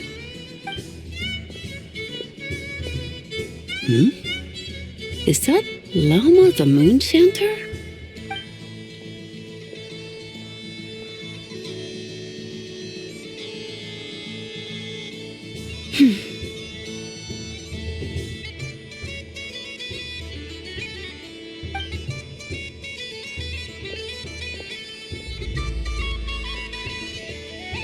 I wish that the long plume ibises would stop biting me. Oh dear, poor Lauma. All right, I'll write that one down for you. I got it. While everyone else is celebrating Moon Prayer Night, you're as busy as ever. I don't mind. It's rewarding work. A good kind of busy. My antlers are at their heaviest tonight, and the Kuvaki waves are especially strong. But as I help these dear friends hang their wishes up, I feel a great peace within myself that is hard to describe. You see, they are all such beautiful wishes, and they are ones that we can fulfill by our own strength. Do you blame me, Lama? I want to hear your honest answer. It is by the help of so many people that I can return to the moon. But I feel as though I've hardly done anything in return. You've done plenty, Columbina. I say this in earnest, both as someone who knows your history, and also as a friend who has seen what you've been through. What about as a moon chanter? I feel proud to honor our moon goddess's wish, And I'm sure any moon chanter in history would have felt the same way. Thank you for your kind words, Lauma. But... Since you asked for my honesty, I won't lie to you. My feelings are mixed right now. Besides pride, I also feel... I suppose it's a reluctance to let go. Once you return to the moon, we will be far apart and separated by a false sky. I'm sure those of us left behind will gaze up at that sky, yearning for the moon once in a while, just as you used to do. I will miss you, Lauma. I will miss you all. I hope to stay in touch. I will try and find some way to send messages down from the moon. Perhaps you could use Kuvaki. I've heard Yehoda say that signals can be sent using long and short waves, or strong and weak lights. That sounds a little complicated. What if we forget what the signals mean? We could prepare a codebook beforehand, but... You're right. It wouldn't really suit you. Still, whatever happens, I believe that you will find your own unique way of communicating with us. And now that I think about that, my heart feels lighter. Because you trust in me? Yes. I have faith in you, and in the power of truth. In my experience, the truth tends to be difficult. But that's what makes it stand out from what is false. So I'm confident that your thoughts and your love will shine through the curtain of lies. We will know it when we see it. Thank you. Now, could you help me hang up my wish? Is this? I wish that all who dwell in this moonlit world can find a place to belong. And I wish that I shall one day see my friends again. It's 2 wishes. I hope that's not too greedy of me. Not at all. And I think you speak for us all with the second one.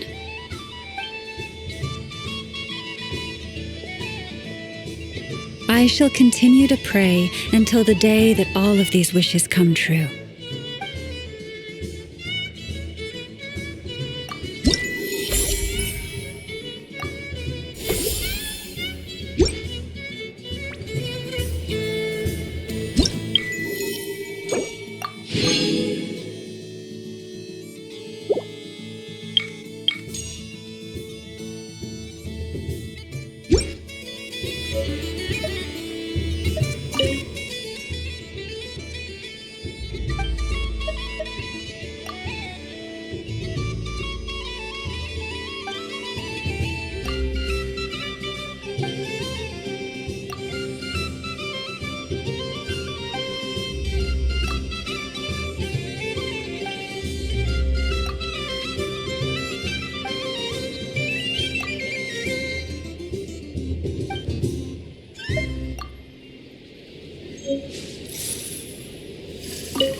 Yes. May everyone's wishes come true. Why, thank you. Don't mind if I do. Oh, my. It's so sweet. I'm so accustomed to plain, simple meals that this sweet treat is quite a shock to the senses. But I savor this moment in its entirety because it tastes like true friendship.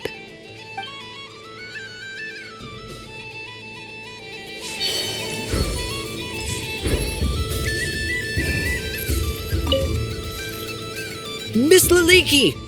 Akin's been following you all this time. Oh, so it has.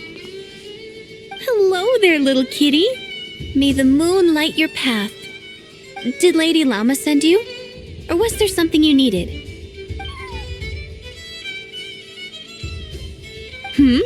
You'd like some moon prayer candies? No? I believe It wants that box. The one with the moon prayer candies in it. Oh, I see. Here, kitty. Come on. Here you go. Thank you, Lady Huh. Mr. Cantor, did you see that young lady dressed as the moon goddess? When did she leave? Sorry, no, I was looking at. I was watching the cat. I see. The resemblance was uncanny. She seemed like the true Lady Kutar, the one who guides souls.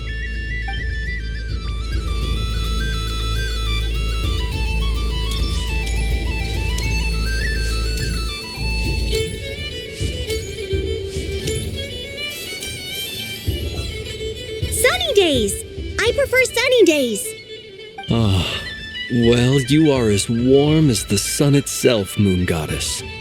Very well.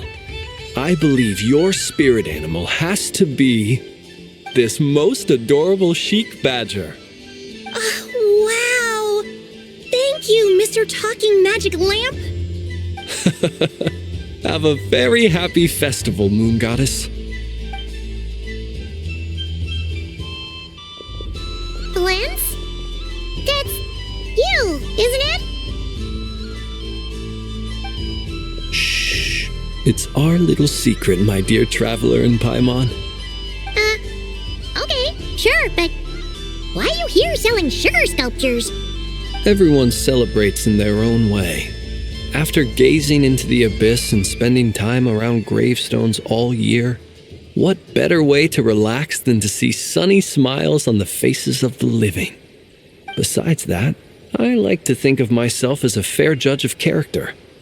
I dare say matching personalities to confection suits me rather well. That's not what Paimon was talking about. Aren't you afraid that your true identity might be exposed? Should I be? There is all manner of magic in the air this moon prayer night, thanks to the work of the great mages. I see Miss Columbina is hiding in plain sight. Why should I not do the same? Why miss this rare opportunity to enjoy a special evening in my true form? Fair enough. You got a point there. People who don't know you will probably think you're just a talking lantern. Well, now that we see eye to eye, what brings you here? Not a search for your spirit animal, I presume? Ah, well, actually... Here, see for yourself. Oh, this is... How wonderful. A beautiful idea. Yeah! We just met Barca, and he said that having everyone draw their own section was kind of boring. So, he did your bit for you. Ah, Varka. Ever the maverick. I see his artistic skills are truly one of a kind. In that case, I shall paint something on Mr. Albedo's behalf in a short while. What? Why not now? Ahem. Welcome home, moon goddess. Phew, that was close. Hello, Flins. She recognized you right away! What keen eyes you have, Miss Columbina. Especially considering they are shut. I did not see you. Rather, I sensed you. I can sense the fluctuations in Kuvaki all around me. One would expect no less of the moon goddess. Might I interest you in some candy? Yes, please.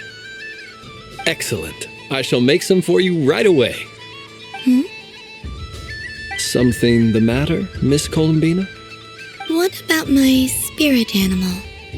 All the other children carrying sugar sculptures are talking about it. Wait, is she taking the test seriously? Ah, my apologies. How could I neglect that? You are quite right, Miss Columbina. Every one of us has a magical creature living in their heart. Would you permit me to help you find yours? Yes, please. Do you prefer the day or the night?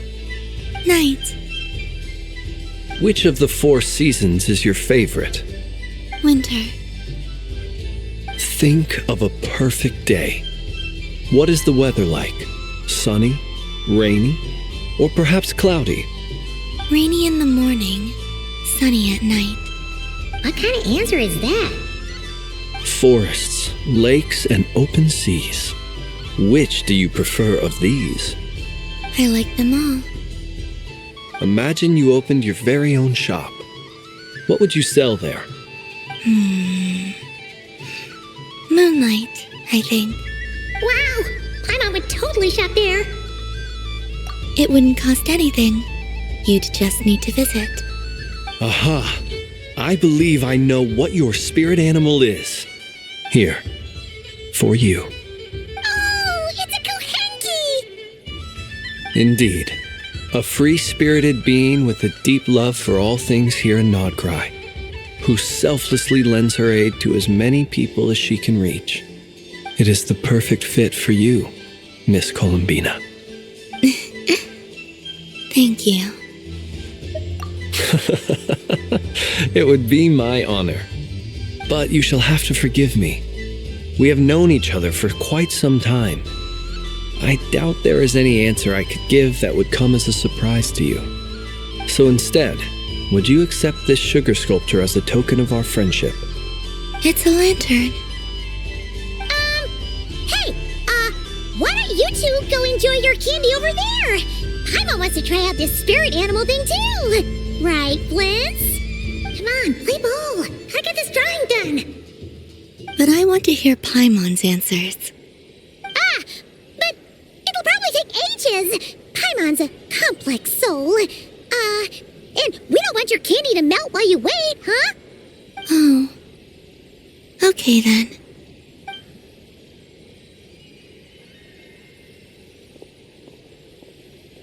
Phew. Nice excuse, Lady Paimon. That was some quick thinking. Yeah, no thanks to you. A little help next time.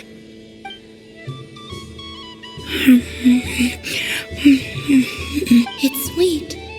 Is that lockaberry? I wonder what flavor the traveler got. This way! This way! It's the candy-selling lantern! I'm coming! Of course. Traveler, maybe we can share? Yes. I found out recently that people share their food sometimes, so I'd like to try it. Or is that a no? Thank you.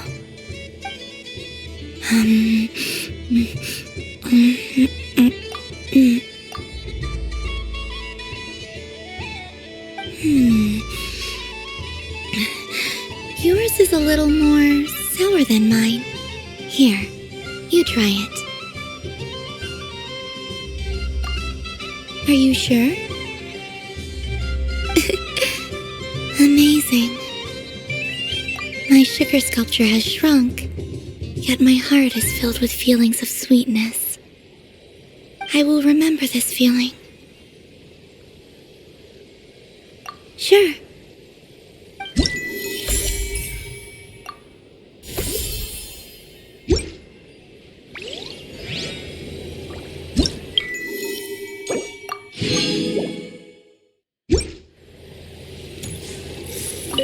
Something about festive lighting always has a way of putting the warmest smiles on people's faces. This is most thoughtful of you, Miss Columbina. Kindness exudes from your heart like benevolent moonlight. Forgive me, but I shall have to enjoy this gift a little later. I hope that the flavor I chose is not the only one of its kind. If others were denied the chance to sample such kindness as you have shown to me, it would be a great pity indeed.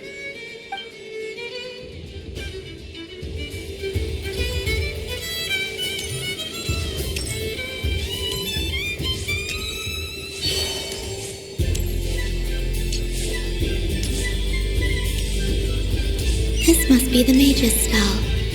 It feels like I've entered a fairy tale. Ah, how lovely. But I was aiming right at it. Aw, what a pity. I saw it with my own eyes. You were so close. So very close. That's not true.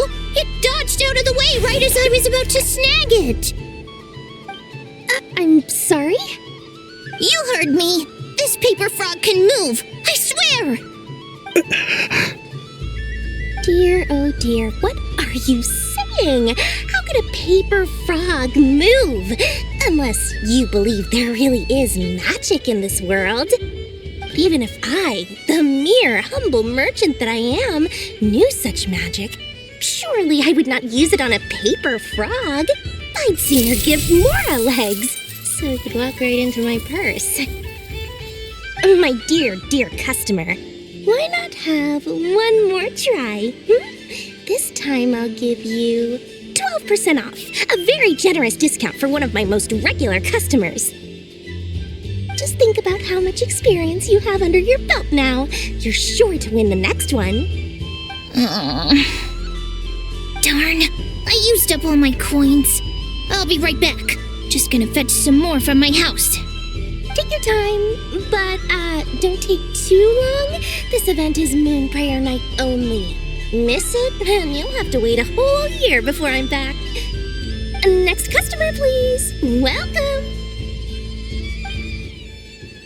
Hello. Whoa! What's this bigwig doing over here? How do I tell my employees not to go running around this time? Shooting them a glance won't work. I haven't known them long enough. Dory? Why, hello there, Miss Columbina. Would you like to play my ring toss game? The rules are very simple, and it's easy to get the hang of. How much for a round? Oh, first time's free. Not a single mora. After that, well, we can cross that bridge if and when we come to it. But with your sharp skills, I'm sure you'll win all the prizes in one fell swoop. That was an obvious enough hint for them, right? Right?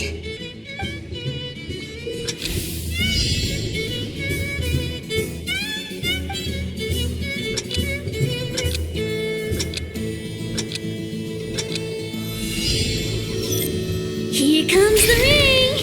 Oh, peanuts.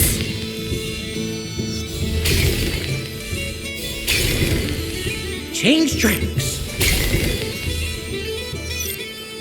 Roselle, should we move or not? Just a tiny bit. All right, then oh, sugar plums, not the clock hands. How do I move the legs again?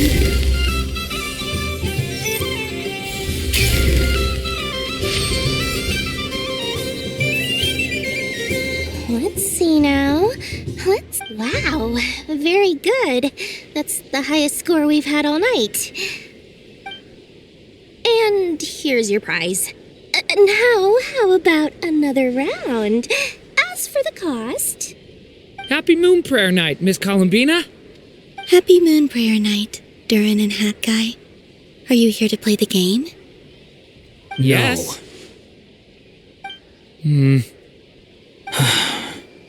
You said we were just coming here to say hello. I did, but then I recognized a few more people as I got closer. Do my eyes deceive me? Is that... It's our little dragon. He's all grown up. Someone's popular. Well now, since you came all this way, why don't you try out this lovely game we have going? First try is free. He'll have a go. I'll pass. It's only one free try per customer. You can't give your try to him. I'm aware. How has Elder Almond been lately? He's in great shape. He goes for a run in the forest every morning to stay fit and healthy. He tried to go boat racing with Firecracker a while back, but he couldn't even make it onto the Lotus Leaf. Firecracker was in fits of laughter. How about you, little dragon? Can you still fly? Yes, I can. But you've become less chatty.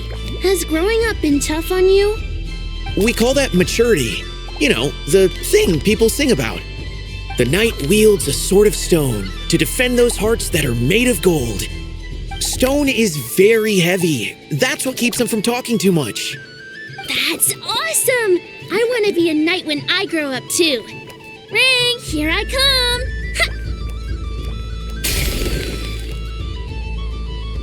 Oh, the hat-wearing man. I never thought I'd see you again. You seem more determined than when I saw you last on the train. If you say so. Oh, I do say so. The people you once helped see it clearly. It's because you are once again on the right track. May the engine in our hearts propel us to the station of our dreams. I can move! I can move now, Roselle! What are they doing, running into the rings like that? You got them all so quickly! I have never seen anything like this in all my travels. Is this guy actually an old friend of theirs? But how? They're origami animals and clockwork people from a fairy tale. Getting to know them would be quite an arduous task, unless they share a hometown? I have to get to the bottom of this. Next time I see the great mage Alice, I shall demand answers. Thank you, Dory. I had a lot of fun. Now for your prize. Where did I put it? Give me a moment to dig it out. Oh, sweet grand prize. How I wish I didn't have to let you go. Good thing I've already turned a profit from the customers earlier in the night. Otherwise, I'd have wasted all my hard work. Okay, I'm back. What? I leave for 2 seconds and someone's already claimed the grand prize? Oh, well, these things happen, you know? Perhaps you'd be interested in one of the other prizes instead. We've got all kinds of wonderful goodies here. Is this the thing you wanted? Here, you can have it. Huh? But... Don't worry about it. It will be happier with you. Oh, thanks so much, miss. Moon Goddess. Oh, goodness gracious, Columbina. Give me strength. How am I supposed to make any more money from this child at this rate? Daddy, look! That's the game I was telling you about! Forget it. She is the Moon Goddess after all. I'll think of some other way to swing this. Maybe I can try to hook this new kid. Huh? Oh, someone already won the grand prize. You can take mine if you want. What? Why? Why are all these bleeding hearts coming here to ruin my business? Happy Moon Prayer Night, everyone. Happy Moon Prayer Night.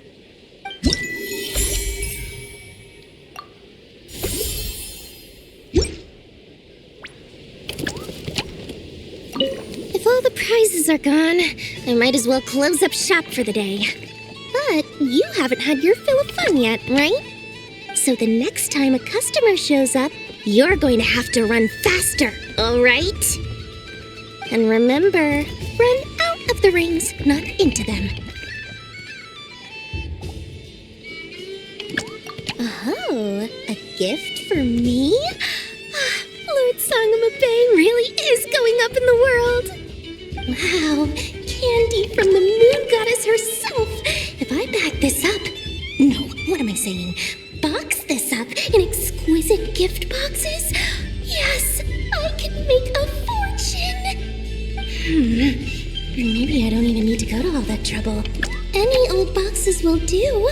I just need to tell my customers that this candy is blessed by the Moon Goddess. Yeah, that ought to do it.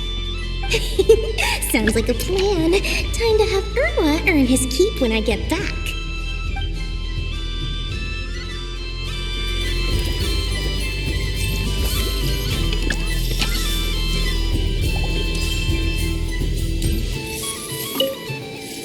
Done being a do-gooder yet? Thanks for coming here with me, Hat Guy. Are there any games you'd like to play? It's your turn to pick. I'll come with you. Why does that hamster think you've grown up? You haven't changed at all. I know you don't mean that. You're just taking the opportunity to make fun of me, aren't you? Even if you won't admit that taking some time to compose yourself is important, I can see that you're doing it in practice. Otherwise, you'd have taken off your hat and flown away by now. Looks like Albedo's socialization program has been far more useful to you than all those Vahumana textbooks. A moon prayer candy for me? Huh, thank you. It smells like baked apples and butter. Reminds me of Good Hunter, a restaurant in Mondstadt.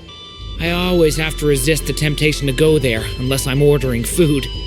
I understand your homesickness, Miss Columbina. I have a double dose of it, because both Simulanka and Mondstadt are my home.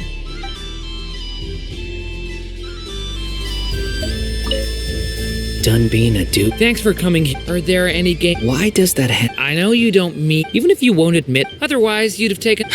Looks like Albedo's socialization program. I thought you'd actually spend your precious time doing something more worthwhile. Everyone has to take one? Well, fine. I'll take mine.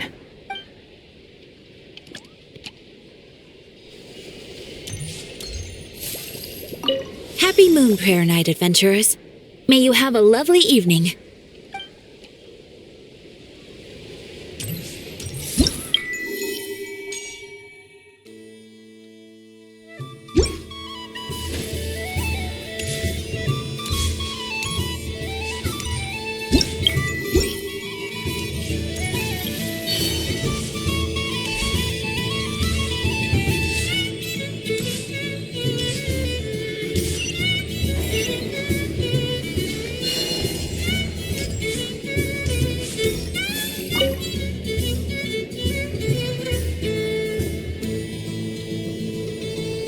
I wouldn't say it's unfair, exactly.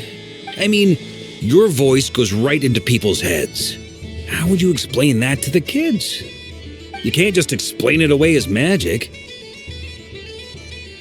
Is something the matter? Ah, Miss Columbina! No, nothing you need to worry yourself about. Impeccable timing. Stick around for a second, Miss Columbina. I need your input on something. This self-proclaimed Knight of Justice has yet to give me a satisfactory answer. I, for one, would like to hear your verdict on the matter. Hey, now, I left the flagship just to help you out, Miss Nicole. What's going on? So Alice and I are both using long-range remote control spells that work on similar principles, allowing us to attend this festive fair in Dodeco form. Sorry, let me backtrack a little. While similar, there are some key differences. Alice, being a great mage, wanted her Dodeco to reflect something of her own charm and mystique, so she adjusted the way its tail moves when it spins around. An entirely gratuitous move, in my opinion. I hardly see how anyone is going to notice that. If anything, I'd say that anyone who stares intently enough at a Dodeco's tail to notice such a small detail is someone we ought to be highly concerned about. I only say this to emphasize that my question has nothing to do with tails. Now that we're clear on that, why is Alice's Dodeco permitted to interact directly with the children celebrating Moon Prayer Night, while mine is not? Your voice speaks directly into people's minds. See? Exactly what I said.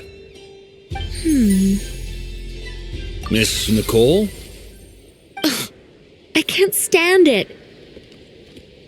I know that probably makes me sound like a whiny child acting out in front of their parents. And it's a little embarrassing now that I think about it. But hey, I said it now, I can't take it back. That would be even more embarrassing. Also, don't go reading too much into that analogy. It was off the top of my head. I'm actually an awful lot older than either of you. Miss Nicole, are you saying that you'd like someone to play the game you've prepared? I'm not so invested in that. It's just something cobbled together using items I borrowed from Alice. She probably didn't even make them herself. The point is, I want to know everyone's thoughts after they receive their prizes. But as you've said, I can't just ask. I've been biting my lip for so long, and I've had no one to vent my frustrations on. I thought this was going to be a nice, straightforward festival where I'd get the chance to guide people to treasure. Well, can I play? I can't guarantee that I'll win a prize, but... You will? I'd like to try. Then what are we waiting for? Let the game begin! It's like they forgot I was ever here.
Congratulations, Miss Columbina!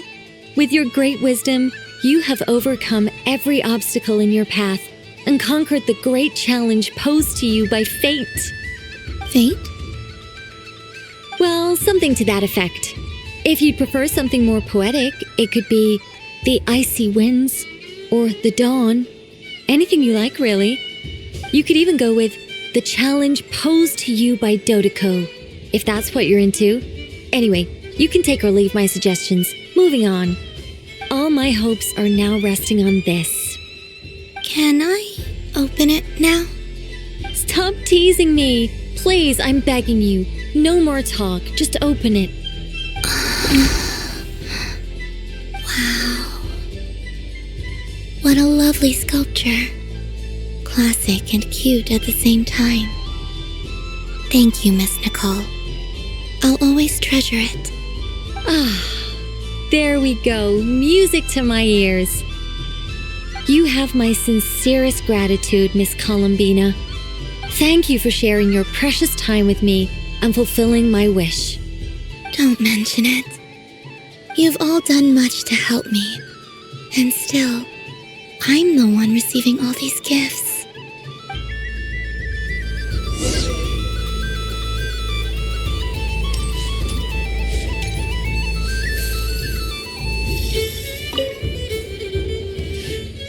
It'd be rude to just leave without saying anything. But at the same time, I don't want to barge into their lively conversation just to announce that I'm leaving. I guess I'll just wait a little longer. Huh? Albedo? This sketch is for you, Grandmaster. Oh, a gift for me. Thanks. Let's see what you've done for me. The north wind left in a lurch. Thank you. It seems I've picked lemon. It strikes a good balance between sweet and sour. This has piqued my curiosity. What if we were to add citrus and other spices, then enhance the flavor via caramelization? I wonder what the end product would be like. Perhaps I should take the time to try this out.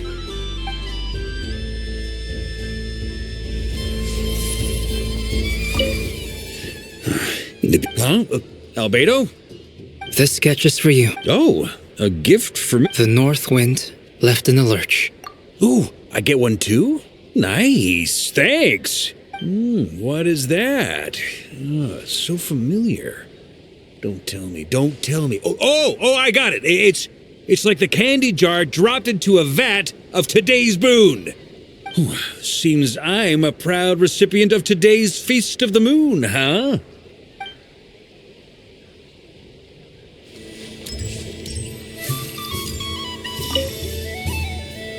Welcome home, Moon Goddess.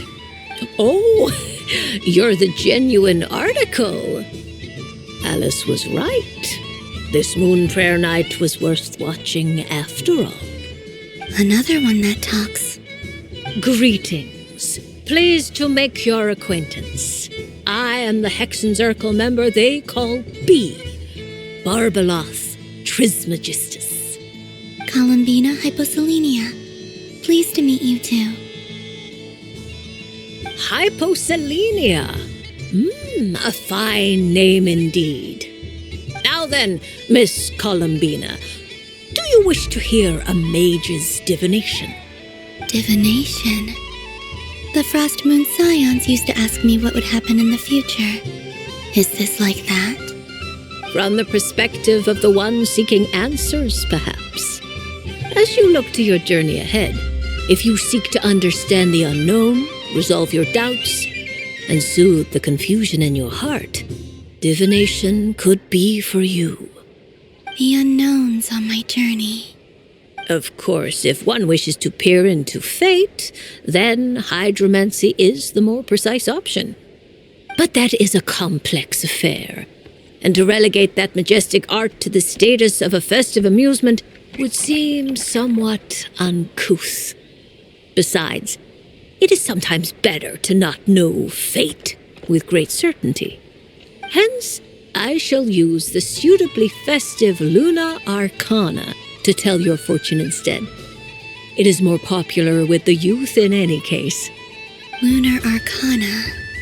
Indeed. Unlike hydromancy, this will only display possibilities and trends. People like to think of themselves as creatures of agency and free will. Peering too far and too clearly into the future is detrimental to both body and soul. I'd like to give it a try. Of course you may. Come then, take a seat, Miss Columbina. Before we begin, are there any specific questions you would like to ask? Let's stick to general possibilities and trends, like you suggested. Ah, very well. Then I shall use the basic Lunar Arcana deck. Now, try to relax. Cast your mind upon the things you have experienced and the things you are soon to experience. I will shuffle the deck. Would you like to cut the cards yourself? You do it. No problem. Now then, to make things easier for the seeker, that is to say, you, I shall decipher the cards from your perspective.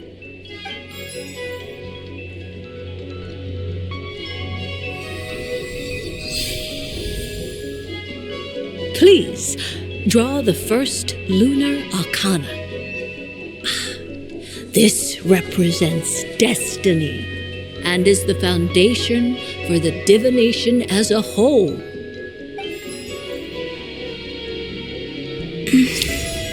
Now, draw your second card. This will stand for the past, the sum of all your experiences that have come before. And now the third arcana. This is the present, your interpretation of the current moment. Finally, the last card. This shall speak of the future, which... Oh. Kuvaki Pulse? Fascinating. I've never encountered this before in my role as a diviner. Something has exerted an influence upon this card, causing it to leave its designated position. What do you make of this, Miss Columbina? Perhaps this is the guiding hand of fate in action. Of course, if you wish, you can choose to deny the validity of this card and draw the future for yourself. No, it's fine. Let's go with this one. A bold decision. I must say I'm looking forward to the results. Well then, let us flip the lunar arcana in sequence and see what emerges. Sure.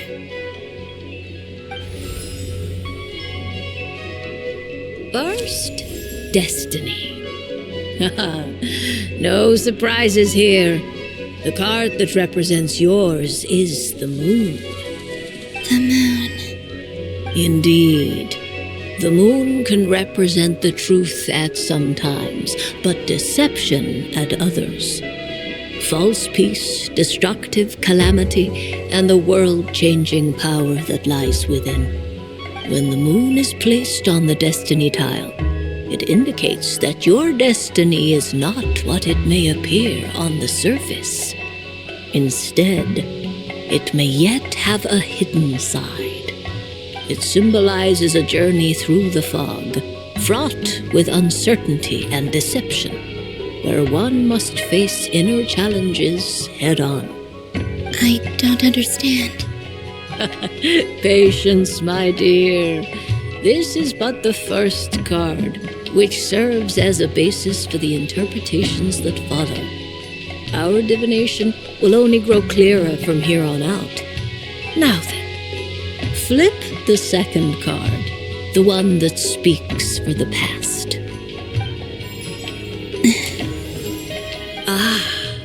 The Hermit, but inverted. Inverted? Yes. The Hermit symbolizes solitude, introspection, and the pursuit of truth.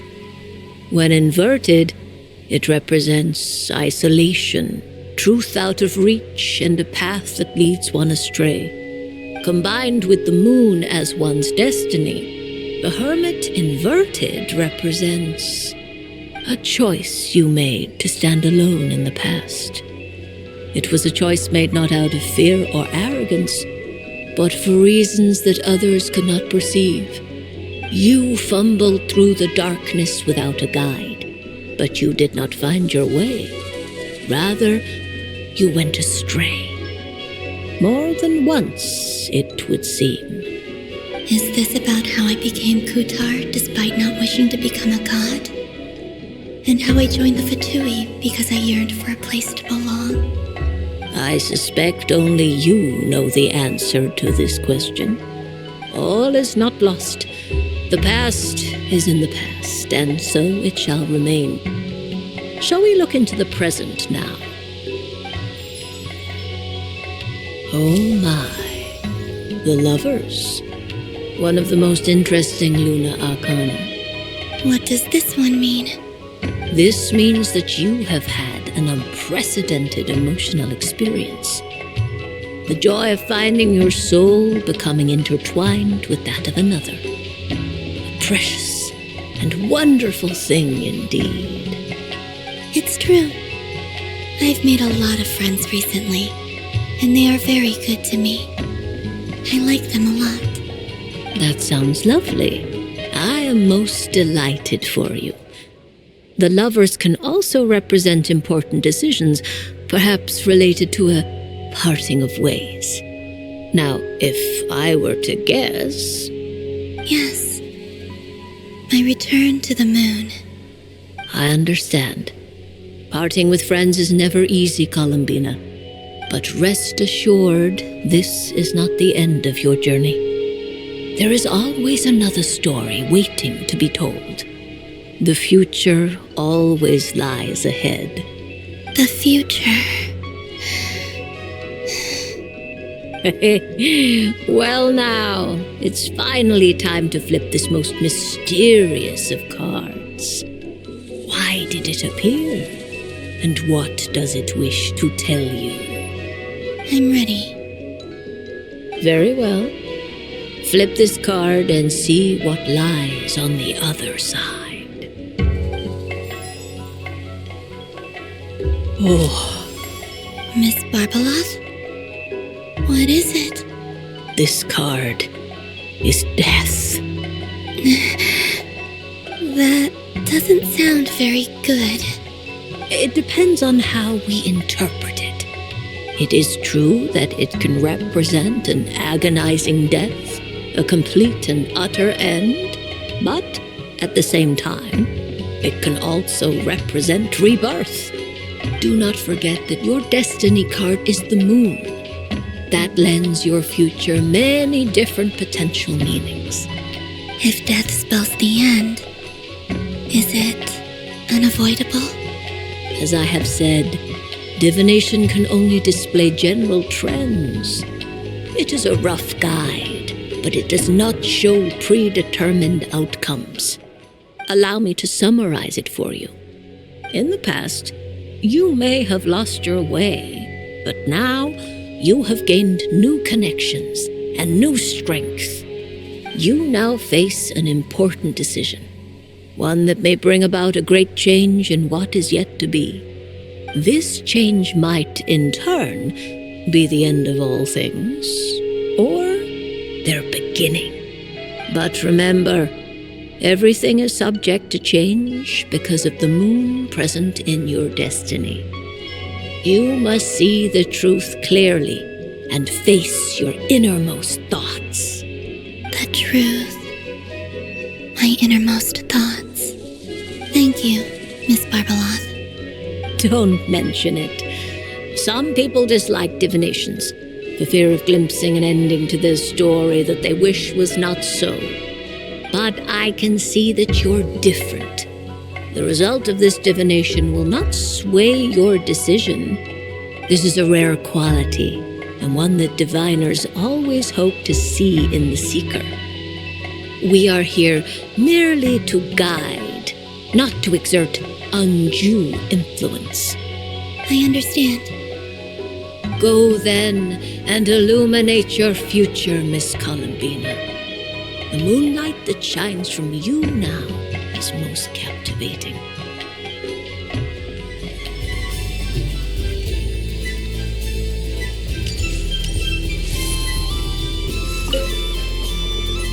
A soft and furry creature that bounces and jumps. Welcome home, Moon Goddess. This one talks, too. Allow me to introduce myself. I am a Dodico from a distant archipelago, the most mischievous of all my Dodo brothers and Dodo sisters. When the going got tough, I powered through, and when I met obstacles, I boomed them away. That sounds like a lot of fun. Doesn't it just? Oh, but then the trouble started. Recently, I found a lovely beach, the same beautiful jelly color as my hometown, and so I dove in to have a look, only to find it overgrown with seagrass and nasty little spiky fish everywhere, looking to turn me into a Dodico kebab. I made it back to shore by the skin of my teeth, but my tail was sorely hurt. Couldn't you just boom them away? Oh, I wanted to, believe me. But I've heard that you, Moon Goddess, can understand animal speech. The last thing I wanted was to cause a gigantic fuss and get taken to court by a school of spiky fish. I'd be driven out of these waters for good, and my winter holiday would be ruined. And so, dear Moon Goddess, I was wondering if you might lend me your allegiance. Are you roping me into a crime. Oh, let's call it a once-in-a-lifetime carefree adventure. Does that sound better? All the festival goers tonight are dressed up as the moon goddess. But there's nothing to say that the moon goddess can't disguise herself as a Dodoko, is there? Besides, this is your home. You should be free to be whoever you wish. I'm afraid I'm not well acquainted with Dodokos, Madam Mage. Oh, that's quite all right. We Dodokos are innocent, happy creatures with a free-spirited nature.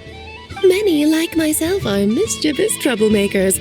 Others are lazy souls who like nothing better than to lie down on a nice rock and take a nap.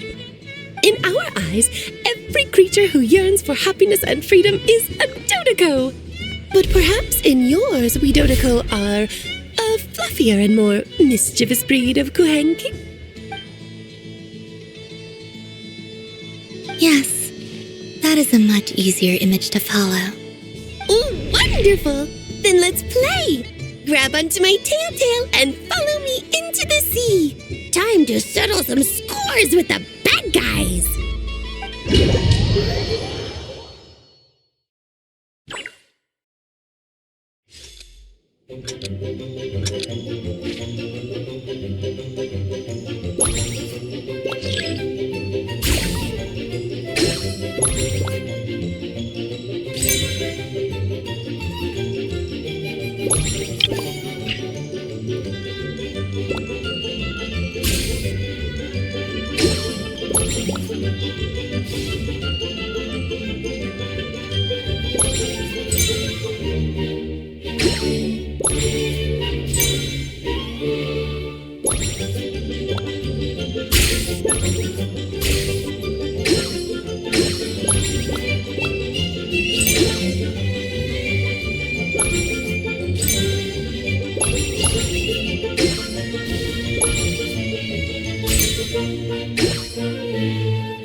Ooh, a remarkable talent!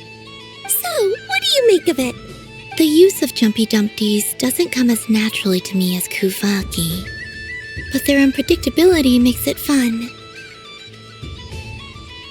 I think they call this novelty. Indeed! And how did it feel blowing those pesky nuisances away? Not bad. Any guilt? What do you mean? Oh, wonderful! Lovely answers to all 3 questions. You've passed the safety test. Now I can give this special bomb to you as a souvenir. Remember, if you find any meanies living on the moon, you can use this to boom them into oblivion. I will.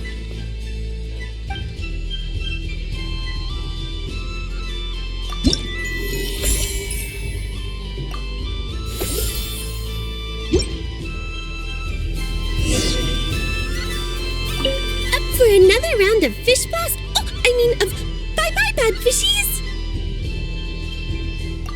Wonderful! It's Dodo Venture time!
Up for another round of fish blast?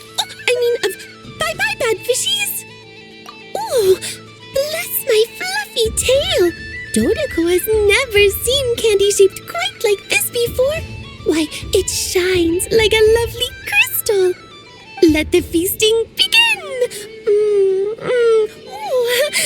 Sweet as a tomato bathed in sunlight. Thank you very much. You truly are a friend to the Dodoko. Please share the rest with other people. I am sure everyone will fall in love with the taste of pure joy.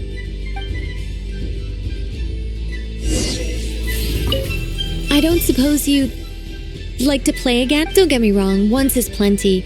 You're under no obligation to indulge me any further. And besides, I don't have any other prizes for you. Oh, I love the color of this wrapping paper.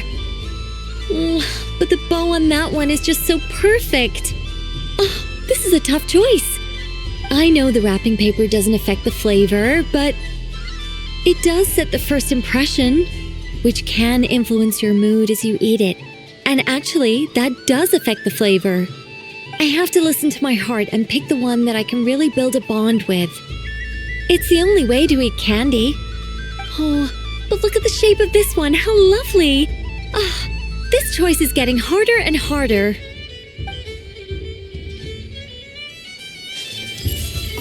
The death card made the moon for which Miss Columbina is bound, I fear. Fretting is of no avail. I will have a chat with Alice about it sometime. You're such a polite child, Miss Columbina. But we elders have already partaken of our fair share of stories in this world. Enjoying candy, keeping up with the hip and groovy trends of the day. These things should be left to youngsters like you. I hope you don't misunderstand me. I do not intend to lecture you or reject your kindness. It is simply that the mere sight of this candy is starting to give me a toothache.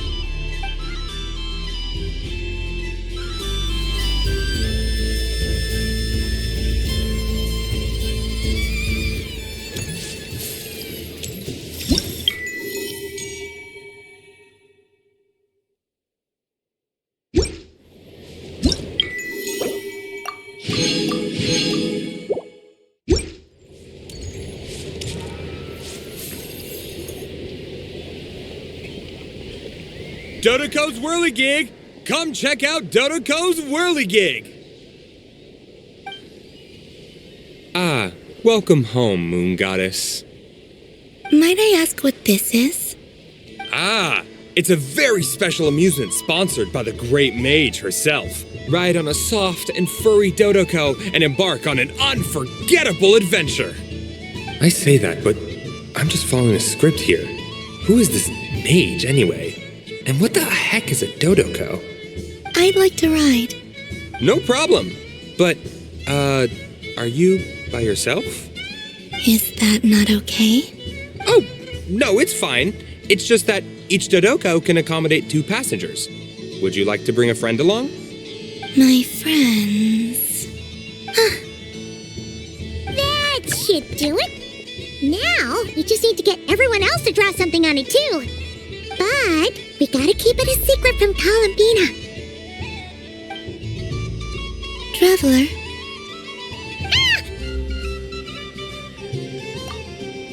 I want to go on that ride. Will you join me? Let's go then. Don't worry. Paimon will do the rounds. You go have fun.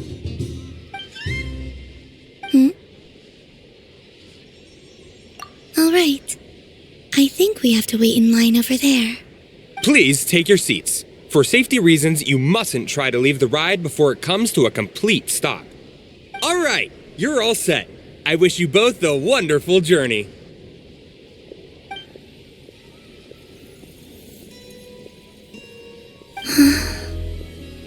Not bad.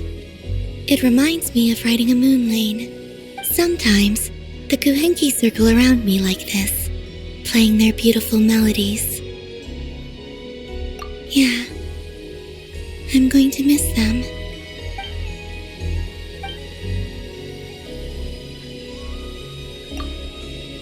It does. I've felt scared in the past, too. But this is a little different. You know something? I got to see a lot of fascinating things during my disappearance. I saw how the Frost Moon Scions act around their families.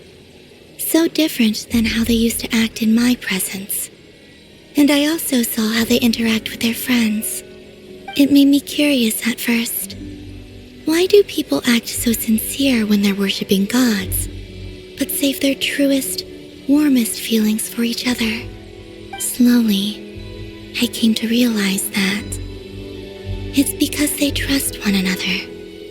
They know, deep down, that they'll be accepted for who they are. All of it. The good and the bad. I know. I knew it the moment you started calling out my name. What I fear now is the end. I fear losing all this the very night I have gained it.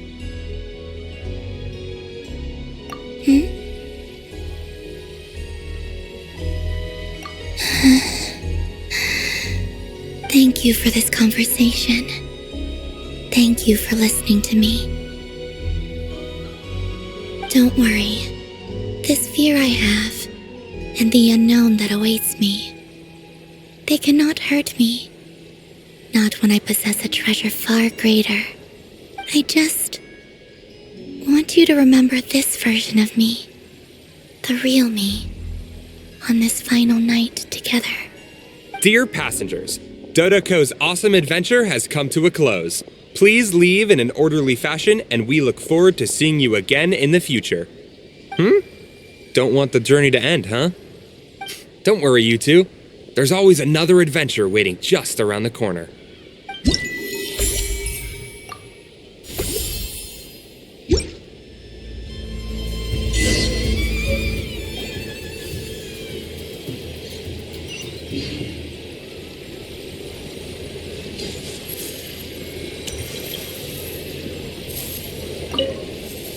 Dodoko's Whirligig. Come ride on a soft and furry Dodoko and embark on an unforgettable adventure.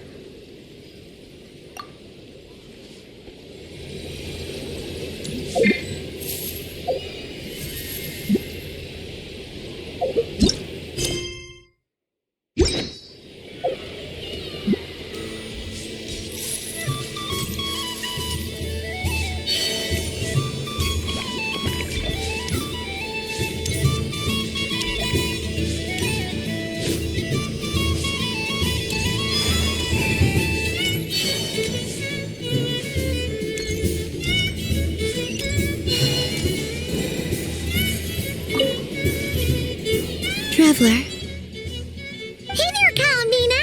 Are you done checking out the festive amusements already? Are you sure you don't want to look around some more? You might not get another opportunity like this for a while. Right now, what I'd like to do is...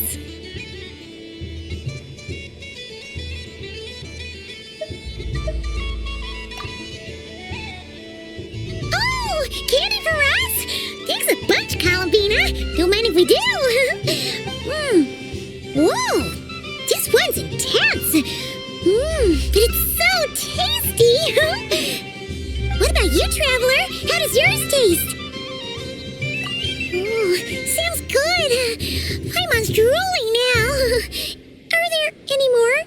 candies in the box?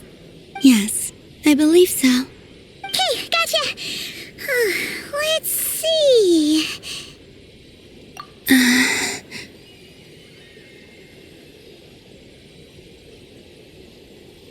Sure. This one, and yep, this one looks right too. Oh, here we go. One per person. It's so sweet.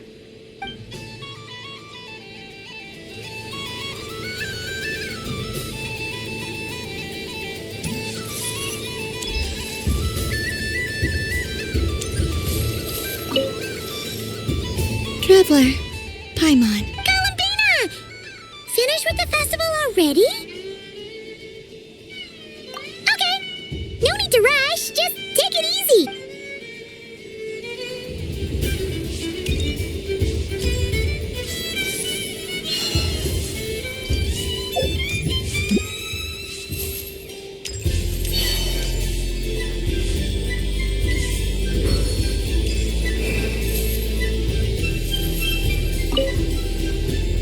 Traveler. Columbina! Finished with the festival already?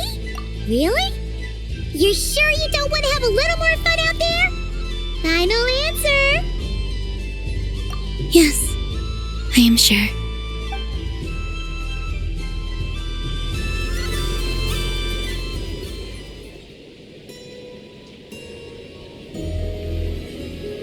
This was the most fun I've ever had on a moon prayer night. Everywhere I went, people were saying, "Welcome home," and there were friends at every turn. I only wish it could last longer than one night. Oh.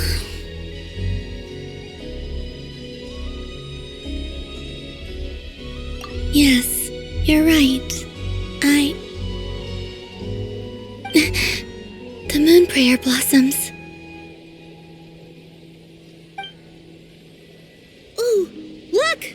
Look! Moon prayer night has come.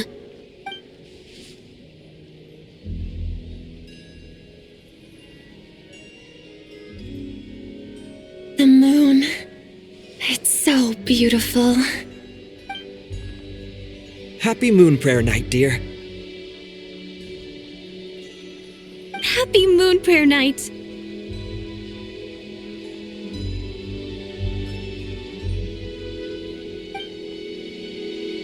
Happy Moon Prayer Night.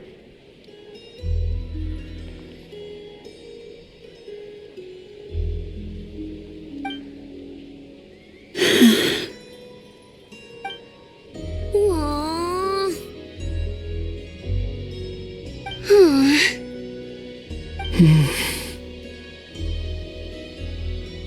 Huh.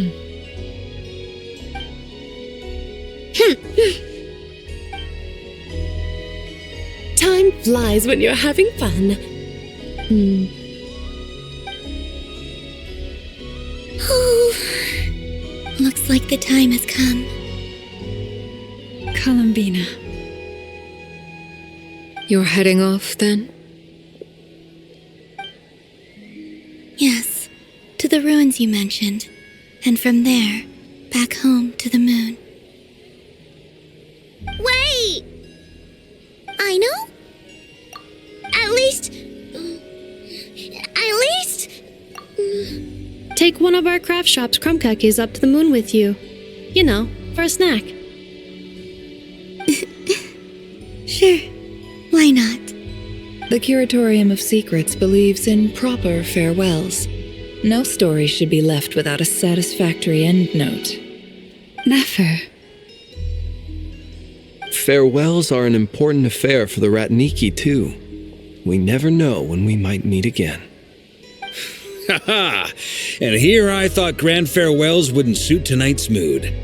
But I suppose friendly passion is not to be stopped, eh?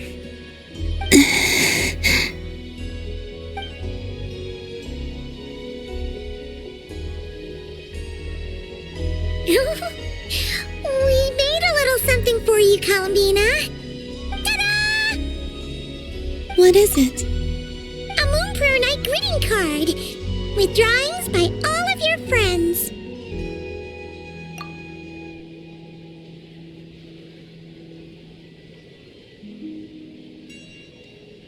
You did mention that you'd like a portrait done, so I took the liberty of creating one for you. I, meanwhile, did the portrait of Mr. Albedo, and Mr. Varka did the same for me. I mean, I think my work was pretty true to life, don't you think? The picture of Ashru was my doing. The two of you seem to get along rather well. Wait, was I the only one who did a full body picture? That's so embarrassing. I did pictures of me and Anefa. I did my own portrait and one for Hat Guy. Plus, there's the two mages, Arlecchino and Sandrone. So, if you ever miss us, just flip the card open and we'll all be right there with you. I don't know what to say. Thank you so much, everyone. This whole moon prayer night was more than I could have ever asked for. It is the greatest gift I have ever received. Lauma, I figured it out. Figured what out? Remember how the Frost Moon Scions used to use milk as invisible ink to write hidden messages? That was a very long time ago. Oh, are you saying? Yes. When I miss you all, I shall use moonlight in the same way to write words that only you can see upon the moon itself. Wow, that sounds lovely. Quite. But how will we see them? Simply open your windows on nights when the moon shines bright, and the moonlight will naturally flow towards the words I have written. That sounds most fitting indeed. Very true to form. I'll try to write them in places that won't disturb your sleep. I, for one, would sleep all the better for having read one of your messages before settling down for the night. Exactly. So don't worry about disturbing anyone's sleep. Just promise you'll write to let us know you're okay, all right? All right. I promise.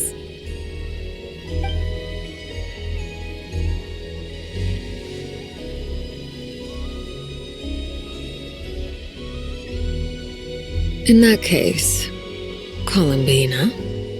I'm ready. Very well. Let's go.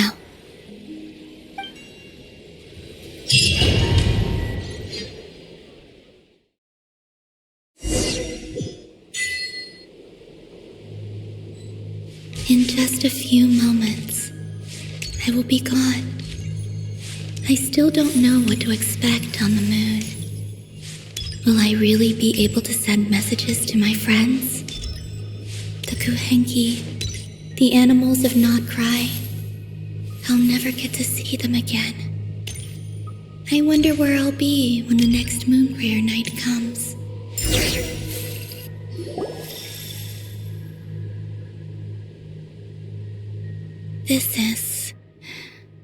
This is where the people of Hyperborea used to communicate with the moons.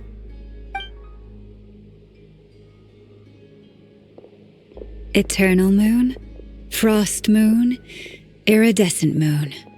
When the power of all three converge, the gate to the moons shall open.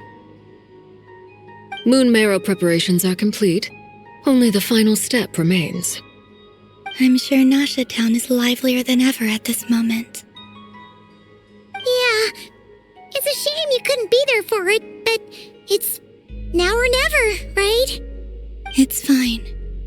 I'm more than happy with this. My last piece of luggage. My only piece of luggage.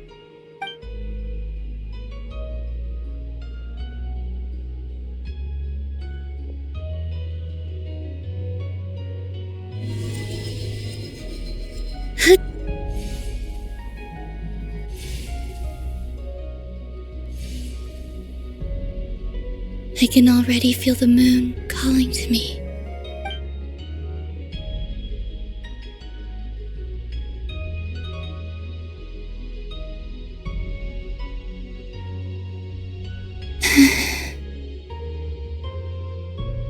Your home lies on the far side of this light, Columbina.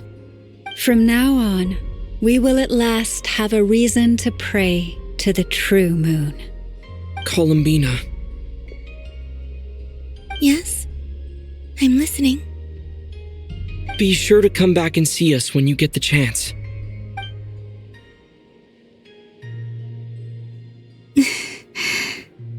Of course. But if that chance doesn't come, then remember that you have friends on this planet. People who will miss Columbina. Yes, I will. Thank you for everything you've done for me. And remember, come night or day, the moonlight shall always connect us. Well then, farewell, my friends.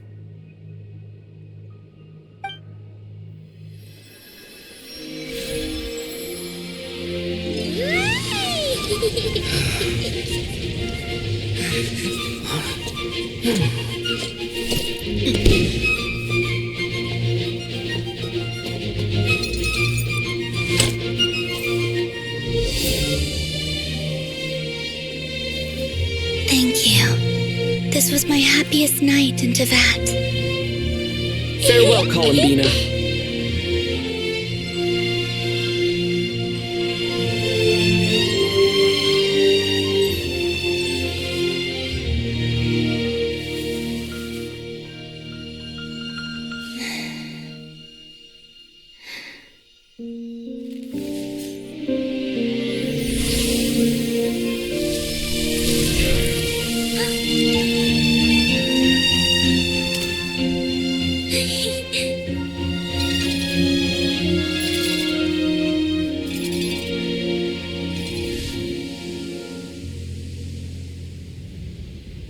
The moon really is closer than ever tonight.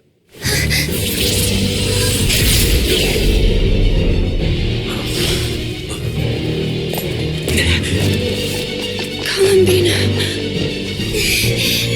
All 3 moons in one place. Time for one final experiment. Reason, life, death, time, and space. They all believed I would fail.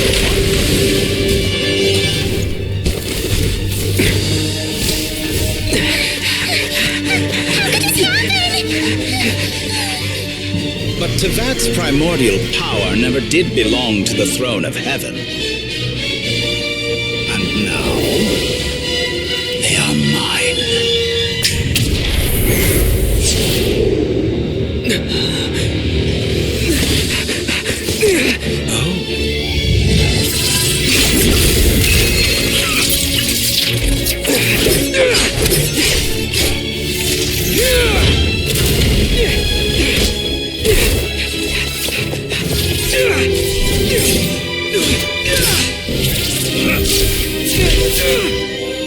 No, as long as I'm here. The Doctor is free to wield the 3 moons' power.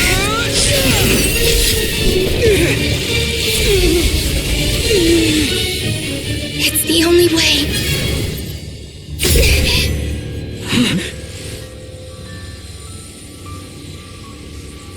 I guess I won't be going home today. Columbina! No!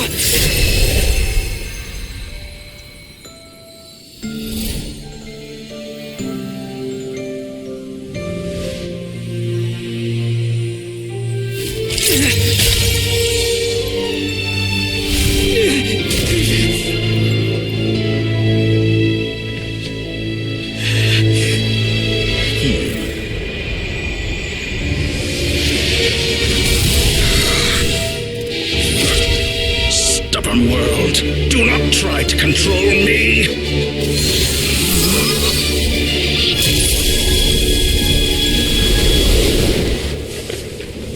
Columbina.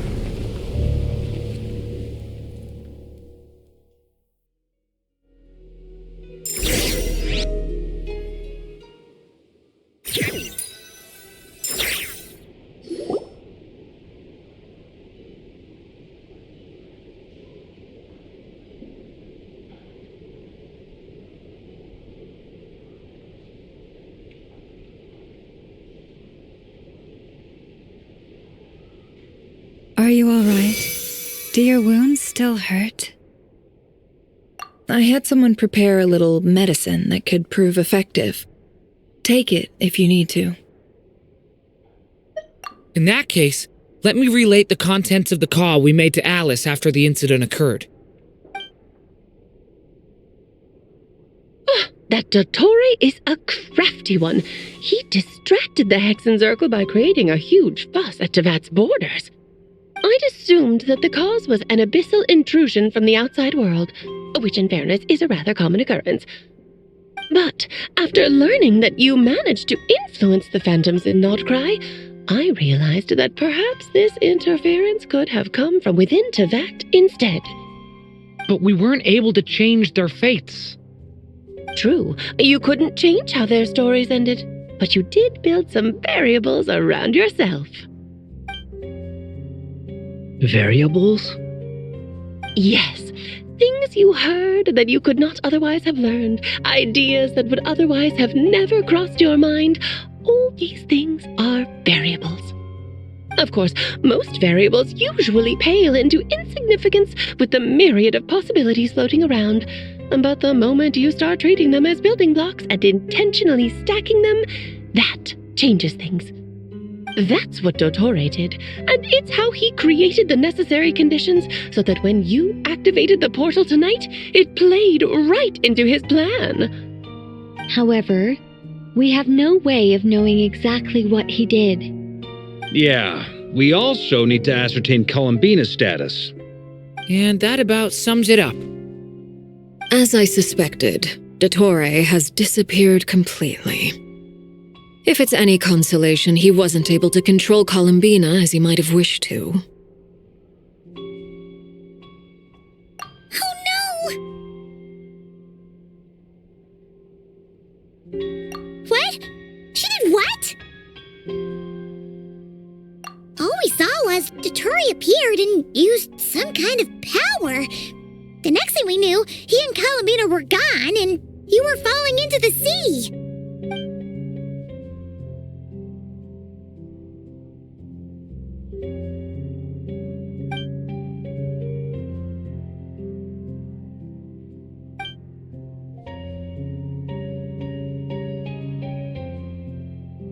So, Columbina intentionally opened the moon gate and escaped into the same mysterious world as Rerir and Thalindis.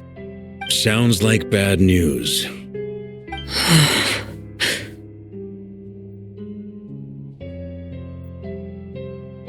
Seen in that way, the trilunar syzygy and Rerir's emergence, Dottore might have been pulling the strings in both cases. According to Miss Alice, he is attempting to transcend his destiny and finish an experiment that only a god might complete. An utter lunatic. Wait a sec, where's Hat Guy? Seems like he'd want to be here for this. He took off with the Dodo communication device after we spoke to Alice. He said he had a hunch that he wanted to investigate by himself. The look on his face was terrifying. I've never seen him like that before.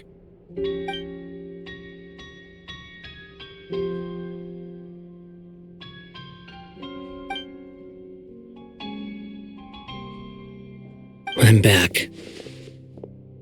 Hat Guy!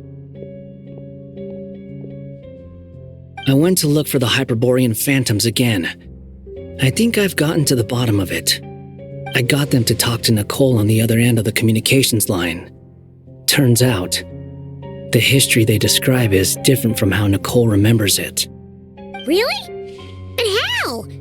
Surely Nicole can't have been wrong. Because the phantoms are the ones who are deceived. They speak of a savior who appeared in their history, one who never should have existed. This savior promised to create a new moon within the false sky, and even bring back their moon goddesses. Foolishly, they believed in him, and told him everything he wanted to know about the moons. It's obvious that this was Dottore's doing. Now you mention it, the first time we entered the Hyperborean ruins, we heard the phantoms discussing their history, and I remember Nicole commenting that something sounded a little strange. But Dottore shouldn't have been able to get in there in the first place. He didn't. Nicole said that this was an anomalous state triggered by disruptions in the causal connections between phantoms from the same era. The variables that Dottore put in place were substantial enough that they even affected phantoms that he never met. So it's not that their memories were unclear. They'd been tampered with. That's exactly the possibility Dottore was trying to manufacture. He turned these variables into knowledge and engineered the situation so all that knowledge would fall into his hands. Then, he harnessed that knowledge on Moon Prayer Night to truly create a false moon. How is that even possible? To be precise, he exploited a weakness in the way the spell works. The spell senses Kuvaki to detect the moon's location. So, as long as the false moon more strongly resembled a moon than the frost moon beyond the skies, the gate would teleport Columbina to the false moon's location. In other words, to Dottore's side. Once he had her under control, the teleportation spell remained active, and he manipulated her power to seize both moon marrows. At that moment, the moon marrows disappeared right before our eyes. It was already too late, even as we were leaving the ruins.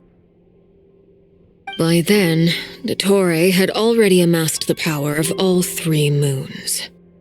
So, where does that leave us? What do we do now? I'd certainly like to know what Her Majesty thinks, now that the concerns I expressed to her have come to pass.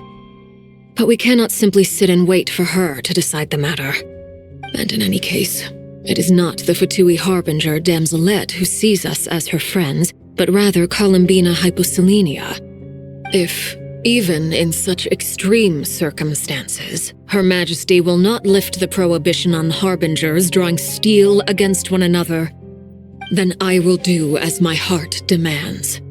I will fight as Peruware instead.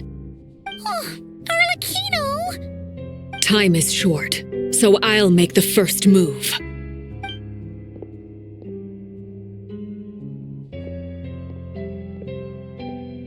Whew. Even Arlecchino seems to be losing her cool now.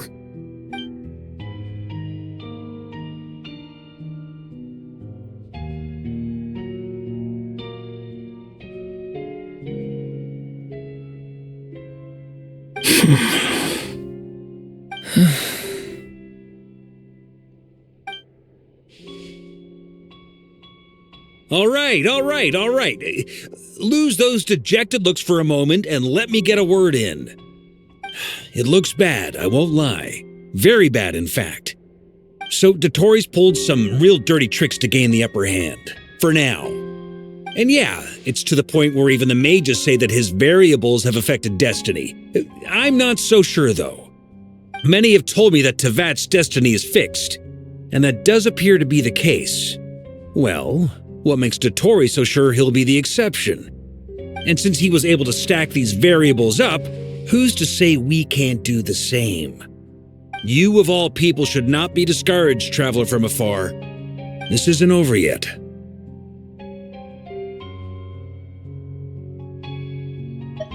And you're not alone in that. Everyone here does, whether they've spoken thus far or not. But none of us are the type to sit back and wait for the sun to shine again. That's exactly how a knight should roll. If they knock you down, you get back up and get back in it. Don't forget, Honorary Knight, you're a legitimate member of Mondstadt too. Fork is right. This is far from over. Dottore's already way overdue a butt-kicking given his past shenanigans. And after this, he's earned himself a double dose. That's what I'm talking about. How's everyone else feeling? I'll use Kuvaki to investigate Columbina's whereabouts. I am not ready to give up either. Leave the intel gathering to me. Whatever happens within Nodcry's borders, when the Curatorium of Secrets wants to be in the know, we always find a way.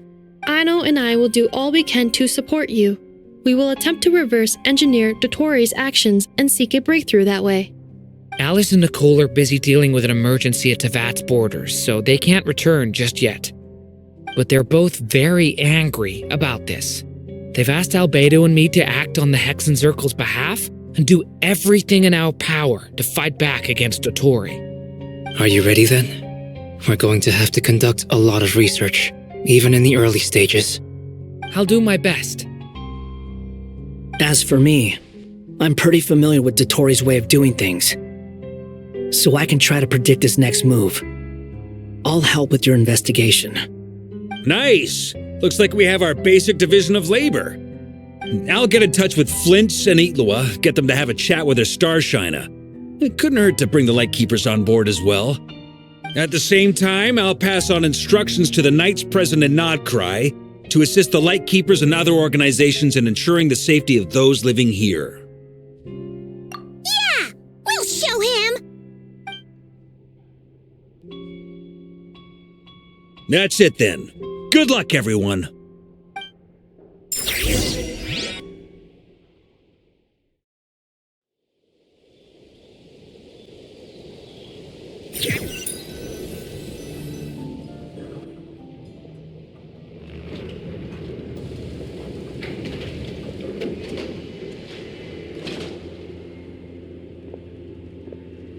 I never thought that Columbina would become my real name. It went from being a Fatui code name to something my friends call me. And remember, come night or day, the moonlight shall always connect us.